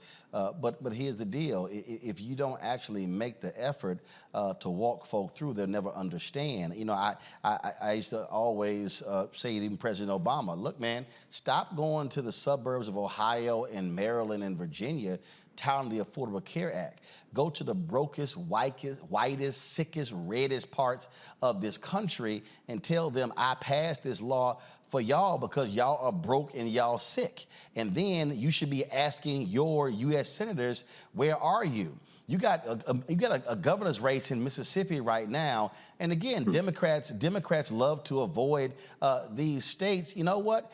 To me, this is one of the opportunities where President Biden or send Vice President Kamala Harris down there and literally look them in the eyes and say, let's be real clear. Your Republican governor keeps ignoring Medicaid expansion. Y'all are dying. Y'all sitting here led that law that led to the Dobbs decision, but guess what? You got OBGYNs who are leaving your state. See, if you don't explain to the folk how bad their situation is, they'll believe in the other side who are painting this rosy-ass picture when it's grim in a lot of these red states when it comes to their health, their education, and their money.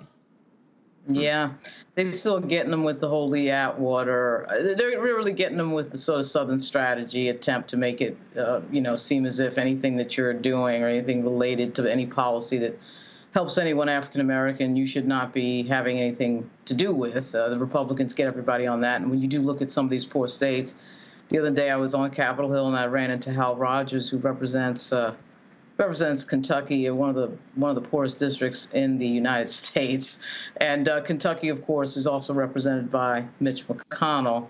And it is amazing to me that goes on just, year after year, and nobody recognizes that a lot of these Republicans are representing a lot of poor people and that they're not advocating for anything that helps poor people.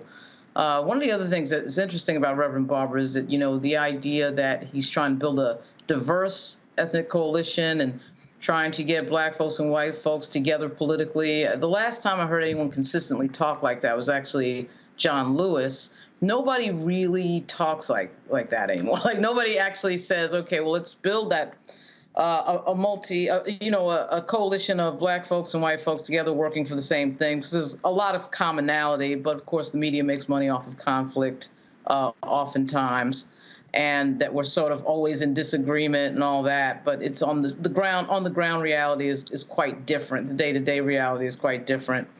But yeah, there's a lot of poverty in the United States. Over 45 million people are under the poverty line, and there's not a lot of people talking about that, Republican or Democrat. There's not a lot of people talking consistently about poverty. And on the presidential level, and the president has, of course, the biggest bullhorn of anyone in the country in terms of anyone elected office, it amazes me that that doesn't happen. They don't go to a really poor district, particularly in a red state like a Mississippi or Alabama, and really have a really in-depth conversation about poverty. Why nobody does that, I have no idea. It was done in the 60s. You know, LBJ and RFK did it.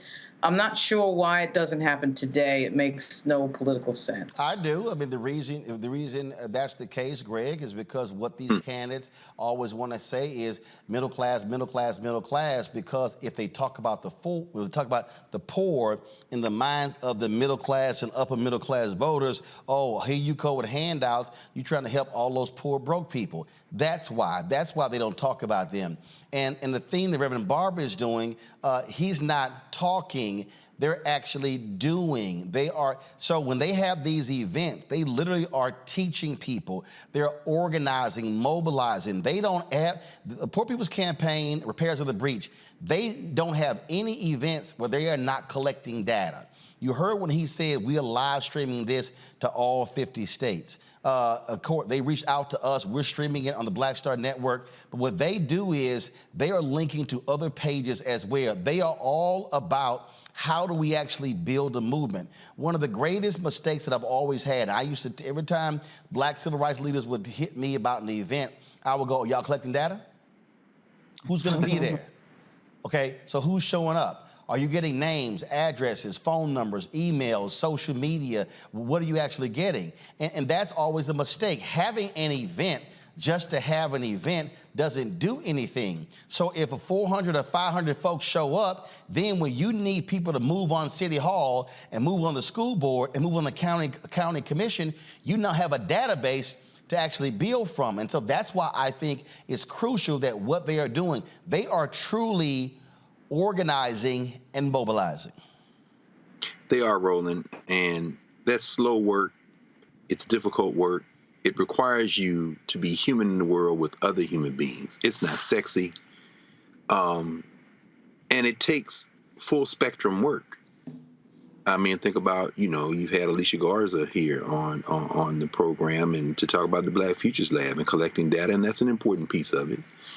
But I think about all the people who are doing work and the fact that this is a space where everyone can have time to talk. Another reason, again, why supporting this platform is so important, because the Black Star Network gives voice to this.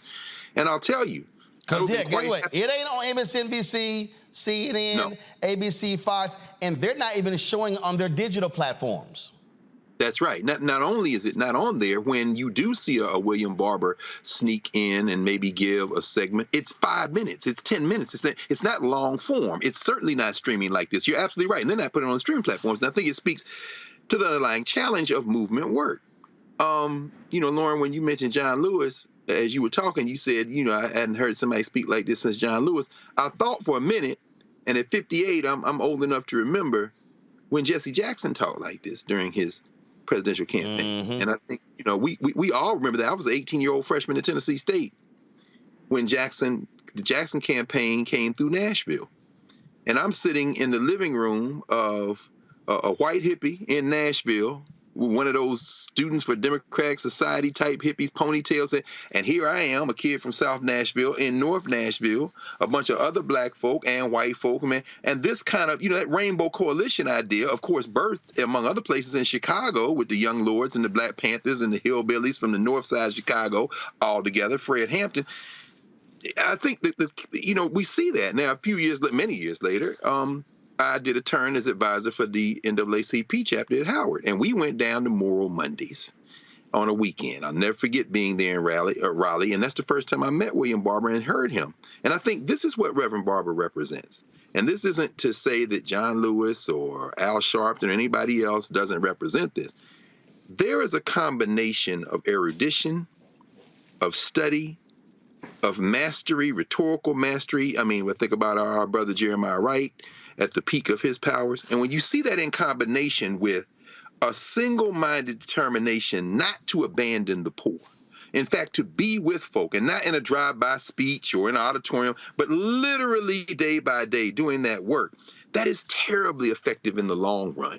Because what that does is give people not only inspiration, but it restores their memory and it gives them instruction and it allows them to give themselves power. And so I'll end with this. The fact that we were sitting there watching this and the fact that all of us, I hope, certainly I will, after we get off today, will go back and continue to watch and then go back and see the whole thing in its entirety. That is only possible because of this platform. And we do not look to commercial news, entertainment media to do that because it can't. As Lauren said, they're not in that business. Their business is profit. What we're watching in William Barber and all of his comrades, all those women and men, and of course, Roland, you correct me if I'm wrong, but in terms of major news media outlets, we were out there last summer. So and I didn't see anybody else but you. No, in fact, that was June of last year. And yes, sir. They had a number of positions on the platform for those outlets and their cameras, and they didn't show up. And I do remember when I think Simone Sanders' show or one of the MSNBC shows, they wanted me to go live. Well, we went live from the Poor People's Campaign event. So yeah, they weren't there. And we've covered other events, and they're not there. And all of these loudmouth, so-called new black media Negroes who run their mouths, none of them were there as well. No, and that's all I was doing. I mean, just sitting here, Nicole and Lauren, I think about this. There are moments, inflection moments that inspire you and can shape the rest of your life. I know what listening to Reverend Jackson and working on that campaign did for me in 1984. That's right. And looking at Reverend Barber, it's not the same as Jesse Jackson, and it shouldn't be the same. It's a different time, but it's the same need, and he's meeting that moment. And it's a beautiful thing to listen to hear, and to participate in, which is what we all need to do. And I'll tell you this here, the Poor People's Campaign and Reverend Barber, one of the few, and I mean few, civil rights groups that have actually been financial supporters of this show. It's a whole bunch of people want me to show up to their stuff and cover their stuff, but it's a whole bunch of them who don't write a check. They want to do it for free. And so they actually put their money where their mouth is. Greg, I know you've been in and out of town, running everywhere. And so I told you I got to get it to you, but I told you I was going to hook you up. So, so y'all, I was at the Alpha convention and they had a bunch of HBCU Alpha shirts, and I saw the Tennessee State one, so I text Greg. I was like, okay, what size? And so, Greg, we got to get, so you can come by the office, and we got to figure out to get it to you. And so, cool, I'll leave it with Carol. So this is your Tennessee State Alpha shirt. Brad, thank you, Bob. Hey, man, Beta Omicron, well, I can't call it what it used to call it. Them is the ancient days. We don't do that kind of activity no more. But I appreciate it, hey, man. Love you, man. I'm going to come down there and get it from your hand, man. All right, I appreciate it. We got you. All right, then. Nicole, Lauren, Greg, I certainly appreciate y'all. Thank you so very much for being on today's show. Folks, when we come back, my interview with gospel artist Tim Bowman. Y'all, he talks about how fiercely competitive it was in the Winans family. It's a great interview.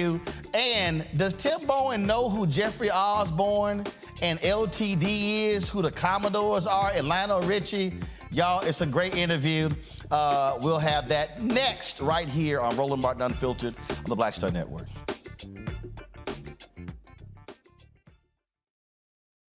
Coming up next on The Frequency, right here on the Black Star Network, Shanita Hubbard. We're talking about the ride or die chick. We're breaking it down. The stereotype of the strong black woman. Some of us are operating with it as if it's a badge of honor. Like, you even hear black women like aspiring to be this ride or die chick, aspiring to be this strong black woman trope at their own expense. Next on The Frequency, right here on the Black Star Network. When you talk about blackness and what happens in black culture, we're about covering these things that matter to us, speaking to our issues and concerns. This is a genuine people-powered movement. There's a lot of stuff that we're not getting. You get it, and you spread the word. We wish to plead our own cause. Too long have others spoken for us. We cannot tell our own story if we can't pay for it. This is about covering us. Invest in black-owned media. Your dollars matter.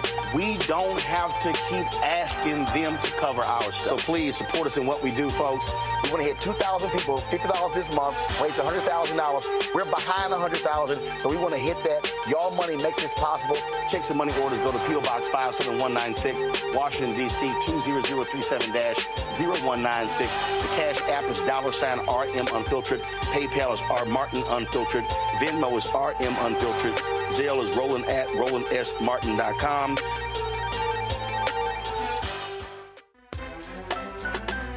I'm Faraji Muhammad, live from LA. And this is The Culture. The Culture is a two-way conversation. You and me. We talk about the stories, politics, the good, the bad, and the downright ugly. So join our community every day at 3 p.m. Eastern and let your voice be heard. Hey, we're all in this together. So let's talk about it and see what kind of trouble we can get into. It's The Culture. Weekdays at 3, only on the Black Star Network. Hello, I'm Marissa Mitchell, a news anchor at Fox 5 DC. Hey, what's up? It's Tammy Roman, and you are watching Roland Martin Unfiltered.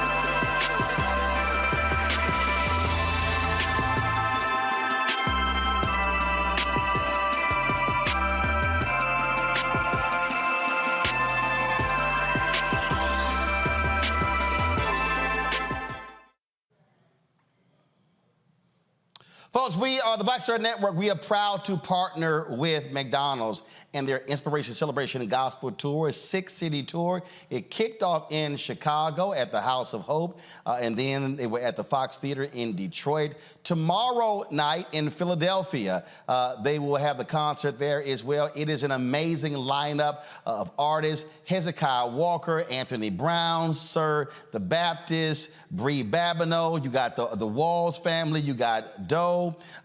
You've got, who am I missing, y'all? You got Mike Teasy.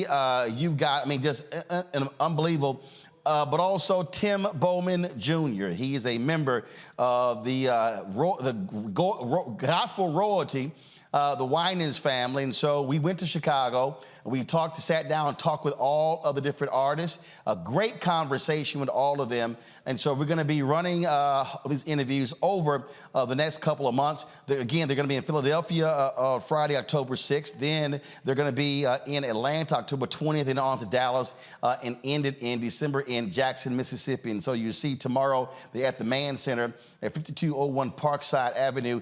Tickets are free for this tour. All you got to do is go to blackandpositivelygolden.com, blackandpositivelygolden.com to get your tickets. And so we kick things off with gospel artist Tim Bowman Jr. Hope you enjoy. Hands together for this Grammy Award nominee, Tim Bowman Jr.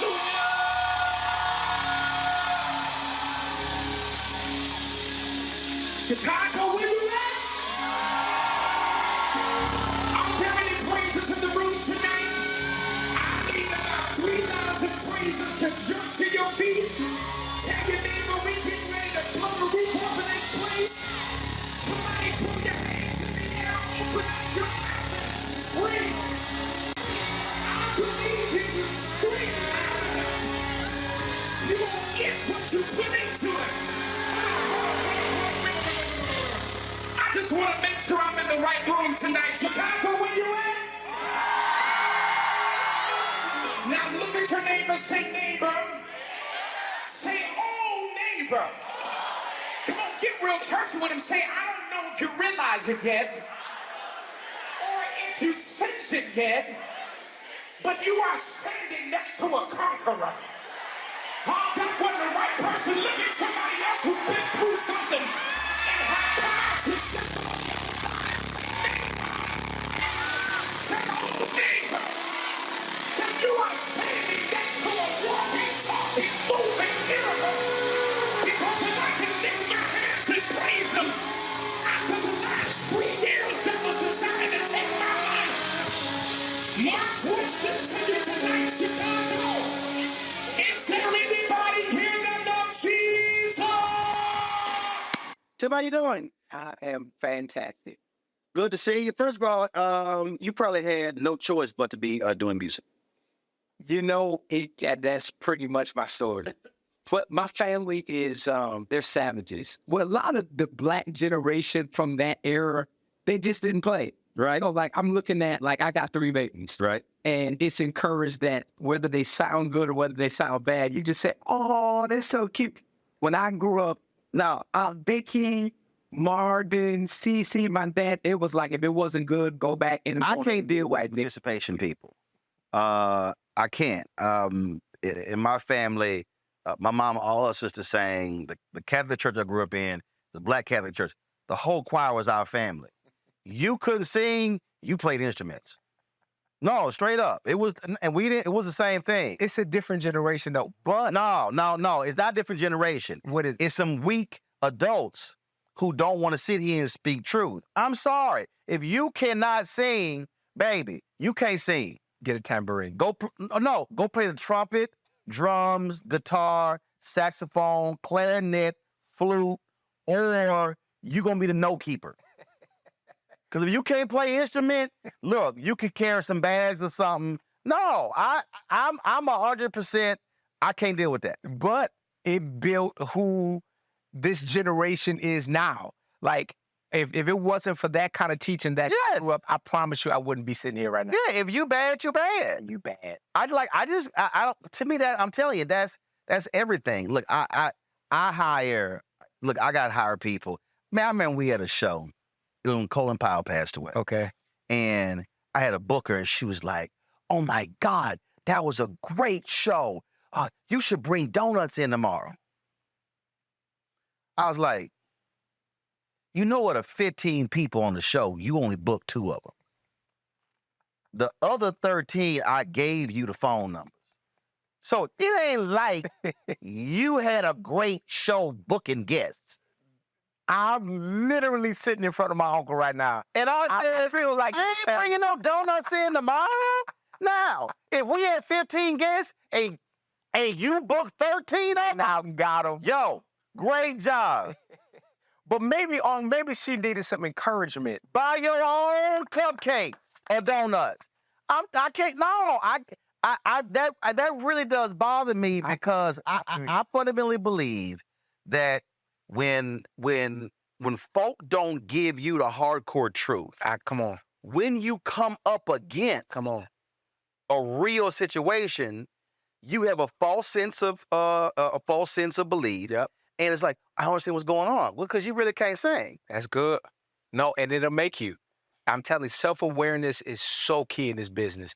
And with the advent of social media, it's so many people, I say, that are a mile wide and an inch deep. Yeah.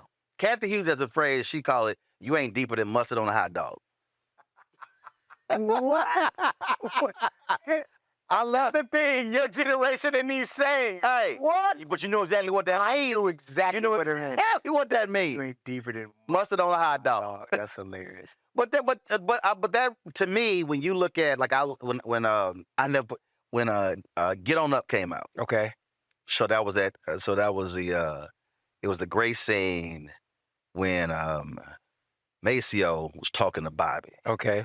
And he's like, Bobby, man, what you doing, man? Why? Man, go out there and make some music. And the brother who played Bobby, he said, man, listen. He said, from the moment I met James, he was meant to be out front. He said, there's nothing I could do that could put me out front. He understood that's what it is. Now, I remember calling my executive producer because he wanted me to pull back. He was like, man, you being too hard on the staff. And I was like, as soon as it came, I called him when I finished seeing the movie. I said, I can't do what you want me to do. He was like, why? I said, Exhibit A. I said, because I said, we wouldn't be talking about how tight James Brown Band was. Talk about it. And talking about the shows and how phenomenal, Mr. Dynamite and all that. I said, if he didn't understand the standard, we were here. Prince was the same way. I said, show me somebody, not the black standard, the standard. The standard. I said, and that's what makes them great. I said, now, in the moment you don't like it. I said, but somebody has to be real to truly pull the best out of you. And I just think too many people today don't want to be pushed that hard. Absolutely. I completely agree. So how do you deal with your folks when you're rehearsing, when you're taking people through, you having to hire people because or you might be saying, man, my people were tough, but then all of a sudden you go, dang, I sound just like they do. It is weird how much I resemble my uncle Marvin Winans. And I grew up saying, shout out to you, Unc. I grew up saying he don't have to be this hard. He does not have to be this disparate because I watched him work all day at his craft. Right.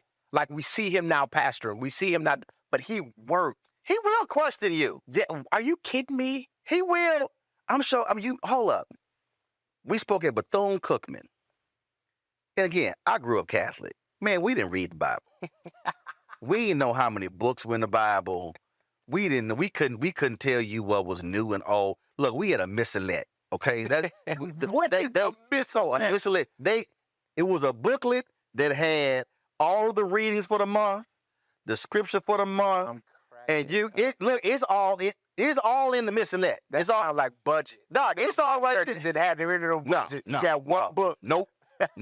It was a monthly missalette, and every Catholic church around the country had the same missalette. Okay. Catholic church don't play. Like, we gonna be all like, you ain't freelancing out there. And so you go grow up. You ain't. I'll be somewhere with classmates reciting scripture. I'm like, what y'all talking about? Like, I got to go to the back. What's the page number of that book? And then that's how he showed up in my missalette. Yeah, that's how it was. So I spoke at Bethune-Cookman, and I said something, and I quoted the scripture. And so when I sat down, Marvin goes, what did he say? I ain't lying. He goes, what scripture was that? I was like, man, I don't know. That was like Judges 12. I don't know. He was like, there's no Judges 12 or whatever it was. And I was like, look, it's in there. Like, I know what I said. I know the scripture I recited. It's in there. Now, I can't give you chapter and verse, but I know it's in there. I can guarantee you. I didn't care. But that's him, though. And when I tell you, what you see is what you get. Right. When I tell you, I used to look at him rehearse for 8 and 9 hours. And it don't take that. And we couldn't be out of here in 3? Listen, you can get the same thing done. If you had sent the music earlier, you would have come in here and get inspired, but it's the same thing. And it produces and it builds something. So now my team is watching me. Nobody outworks me. Right. Nobody outgrinds me. I believe in myself and I believe what God put in me. And I walk it out. So it's like I tell people all the time, I'm the oldest, youngest. Look at me. I got the pop leg cross. Hey. I'm the oldest, youngest guy, but it was that family that you talked about that brought that up. I think so. See, that's interesting. We were coming back from dinner last night. You know, I ain't gonna say no names, Henry. Come on, Carl. I ain't gonna say no names, but he was like, how you know when you were the best? Like, I knew I was the best. Listen to me. Oh, I feel like I'm sitting across from my uncle, y'all. But here's the thing about that. How did you know you were the best? Oh, because it was it. You know you the best when you in the room and you like, man, these fools can't hold a candle to me. For real. You know that. Look around. You know that. You know you been there. You like, man, I'm about to outsing all these fools. I'm cracking up. It's just a knowing. No, but you know. But you also know when you're not the best. You do. Which then means I know what I got to do to get there. Yes, you do. But see, here's the thing that bothers me. Talk about it. If you are black and you are a non-athlete, people got a problem when you say that. So I want you if you are a black boy, okay, and you say you in the 7th grade, and he says, I want to be the best that ever played football. Oh, that's great. Oh my God, LeBron said he wants to be the best ever played basketball. But if a black boy says at 7th grade, I'm going to be the best journalist, I'm going to be the best lawyer, I'm going to be the best engineer. Look how cocky and arrogant he is. And so I have never noticed that. If you take, but now that in sports, no, we literally hold up. Oh, and they'll show. Oh, the work he puts in. They will glorify that. But if you have that conversation that has nothing to do with sports, I'm gonna be the greatest Supreme Court justice. No. How dare you?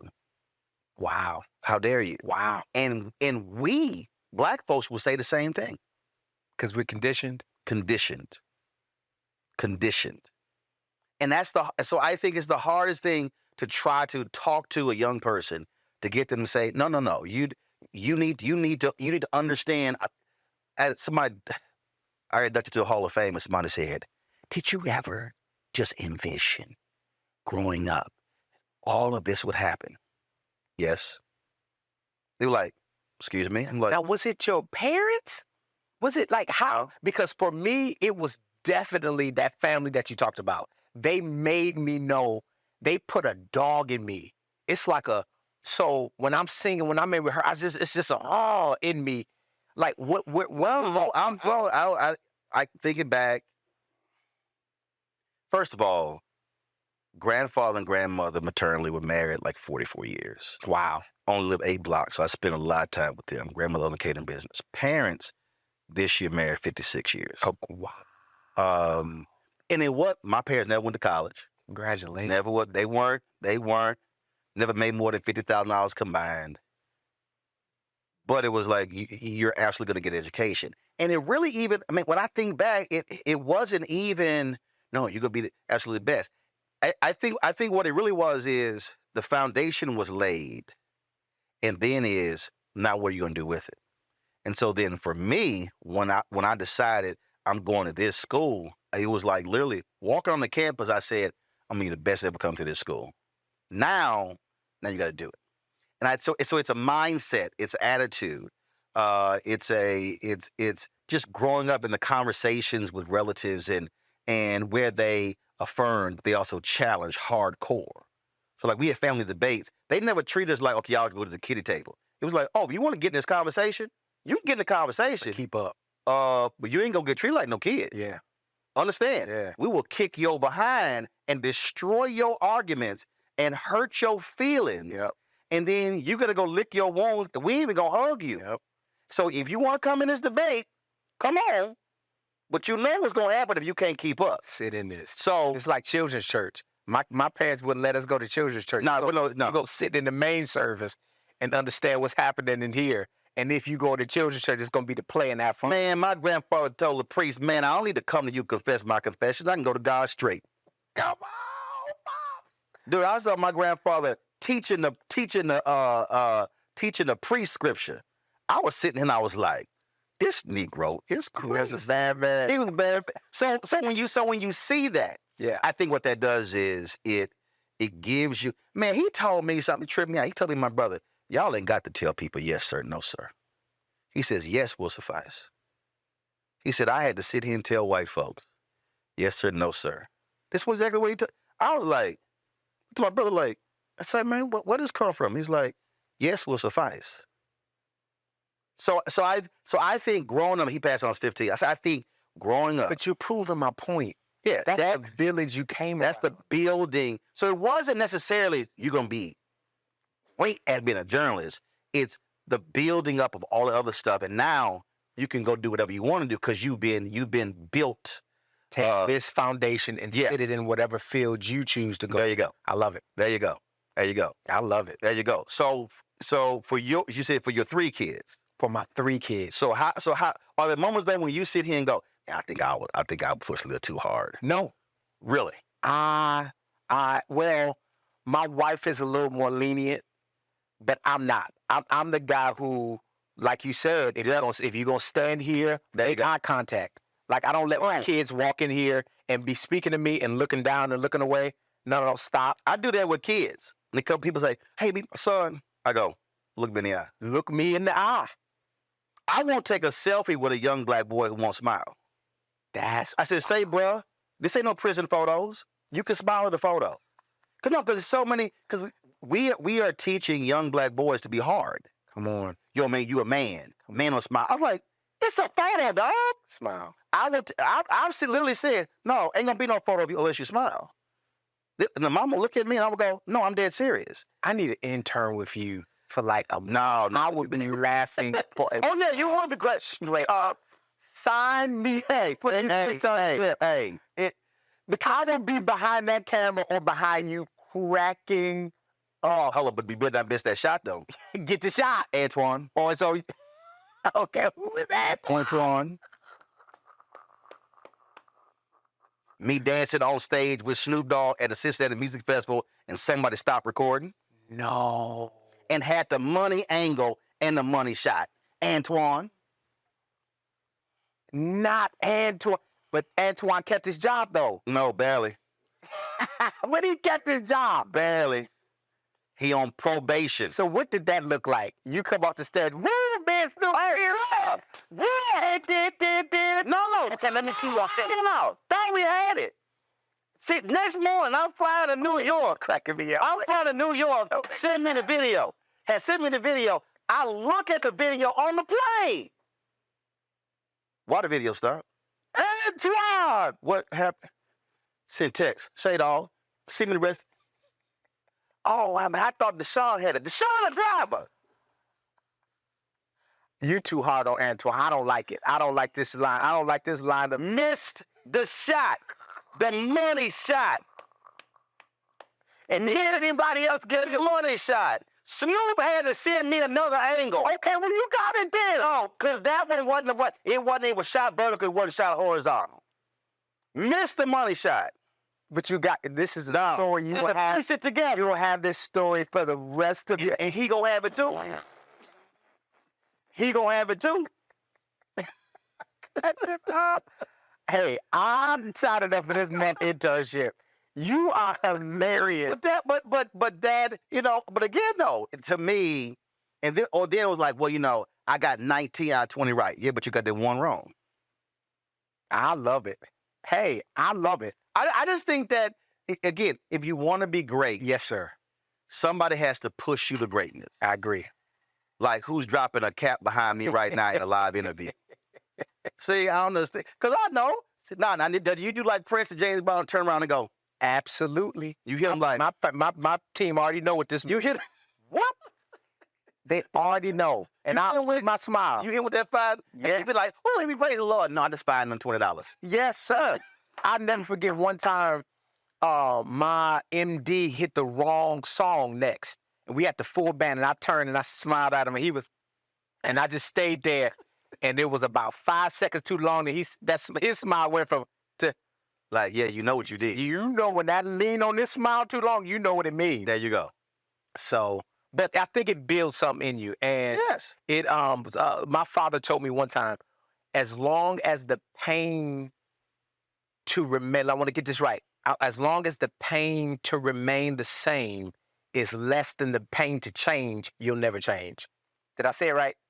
No, it sounds about right. Sound about right. But as long as it is staying in this current, I mean, if it's mediocrity, if it's just less than, as long as that pain is less than the pain to change, you're never gonna change. Man, I worked with a Houston Defender, and Sonny Masai Giles, she cussed out the head of sales, and I was an intern. I was typing my story, and I was like, I ain't turn around. I was like, and that summer, she cussed out the managing editor, the senior editor, the head of production, and I was like, let me tell you what my goal is this whole summer. I ain't getting cussed out. You can get through the summer without check all my stuff. I was like, she ain't gonna cuss me out. And folks were like, what? I said, no, I ain't getting cussed out. That to me is the equivalent of, no, I'm gonna have my stuff together. Got to. I'm not gonna be sloppy even one time, even give her a thought about. She ain't cussed me out that whole summer. Not one cuss. But that's one of those things that again it builds you because you say no. I'm not going to give somebody an opportunity to jack me up. I'm gonna make sure my stuff is tight, and I think you can apply that to anything. Yeah, universally. If and I think the problem with my generation and the generation coming behind me is everyone seems to be comfortable. We want to be comfortable. We want to be soothed. We want to be set. We want to feel comfort in everything that we do.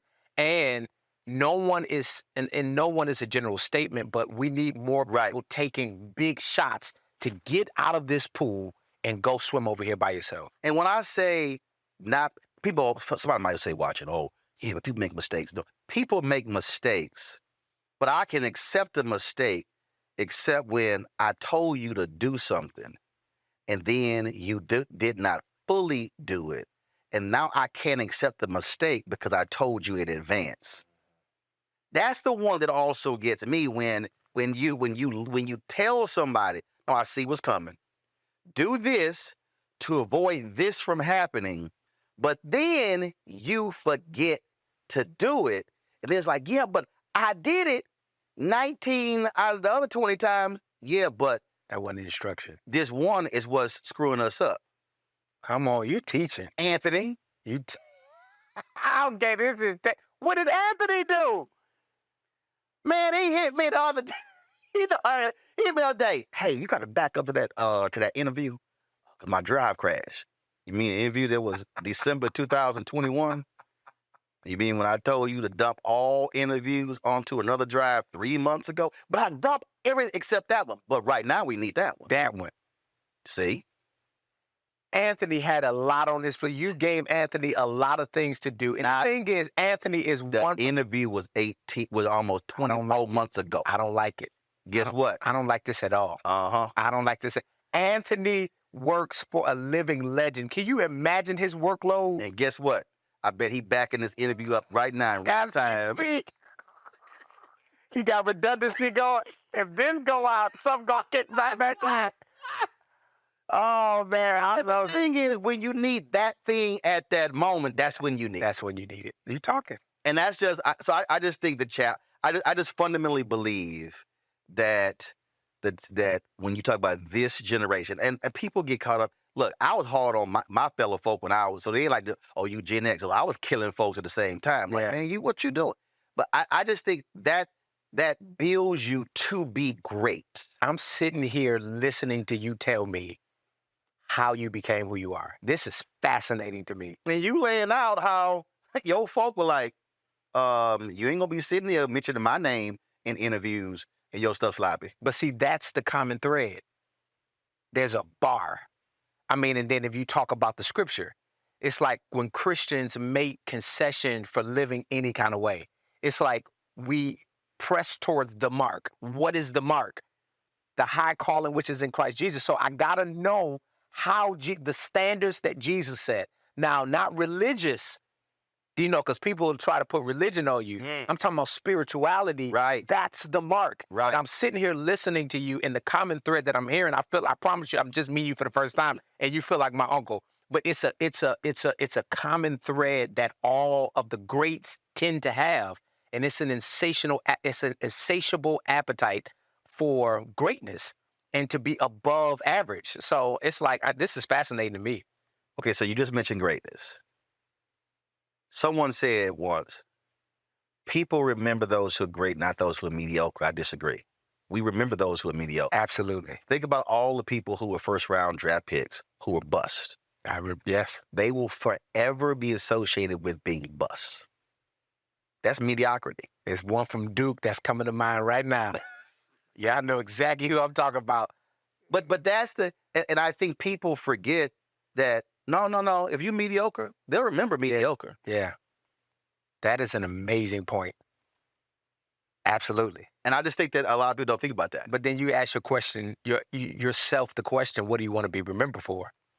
And I think it then still goes back to what you talked about earlier, which is a standard, a bar. You have to have some level that you refuse to let people bring you under. Yep. I'm talking about, because what makes people is how people live their lives when no one is watching. Yep. That's the thing so I'm sitting here watching. I mean, you clean, you got the cocaine white on with you clean, not a hair out of place, got the jewelry. That's not for this. This is a reflection of what you do when nobody is watching you. Yeah. And you think about that. You literally think about it. When people, I kind of know what I think the answer is going to be. When somebody comes up to you and they say, Tim, I want you to be my mentor. What do you say? It's probably a churchy answer, but I don't like people. We get into mentorship and then you then start questioning if I'm your mentor when you don't like what I say. So you need to get a clear First of all, I would have to know that I'm your mentor. But if I'm like, okay, I can kind of see, what did God say? Okay. What did God say? Because I'm actually in a situation like that now, where I told somebody to go home. My assistant is in the corner cracking up because she was in that meeting. I said, go home, because I gave them instructions. Right. They keep saying they need to recheck with God every instruction I give. I said, that's not how this works. Right. God tell you I'm your mentor or I'm not. If he told you that up front, sit down and do what I told you to do. Right. And trust that I'm not going to mismanage you. If I mismanage you, it ain't your bill. It's God's bill. So I tell most people no. They come to me. Want you my mentor? No. I don't know you. I ain't never met you. But I do use the biblical model. Moses picked Jonathan. Elijah, what did he say to Elisha? So what I explain to people is, mentees don't pick mentors. Mentors pick mentees. I need to see something in you that I'm willing to invest in. Somebody put this man in B flat. And I need an organ in here. I need to, somebody get, that's good. I'm using it, and I will not be giving you credit for it. It's all good. Okay. It's all good. Now, I may give you credit the first time. It's all good. It's already on tape, so we good. We got the footage. We got the footage. No, Anthony recorded. We may not. We may not have this footage. We may not have this footage. But straight up, that's what I do. That's good. That's what I do, because most people, and I'm like, I don't know you. I ain't never seen you work. That's good. I don't know your work ethic. I got to see something in you to want to put something in you. And so I think when you talk about your uncles and aunts, whatever, it's probably other folk in your family who were singing, but weren't really that, who did have other stuff with it. When I tell you, I'm talking about they would take a Ginsu knife and could go up one side and come down the other. I'm talking about Band-Aids in all, because we used to have a Christmas competition, and the winner won $5,000. You had the singles competition and the group competition. Are you sick? Yes, they gave $10,000. About 700 of y'all. Yeah, there's a lot of So, yeah. But if you got up there, voice cracking, mouth dry, what? Literally, you was contemplating going to run and try. Apollo ain't got nothing. What? Don't you ever get up here and sing again. Sound a mess. Now, go on. Go heat me up some leftovers and bring it back for me. Go give me a drink. I wish you would cry. Wow. Welcome to my childhood. See? Did you win that 5,000? I did. Several times. Several times. I did. There you go. And that's why you sitting here today. Yes, sir. Appreciate it, man. You too. Great chat. You too, sir.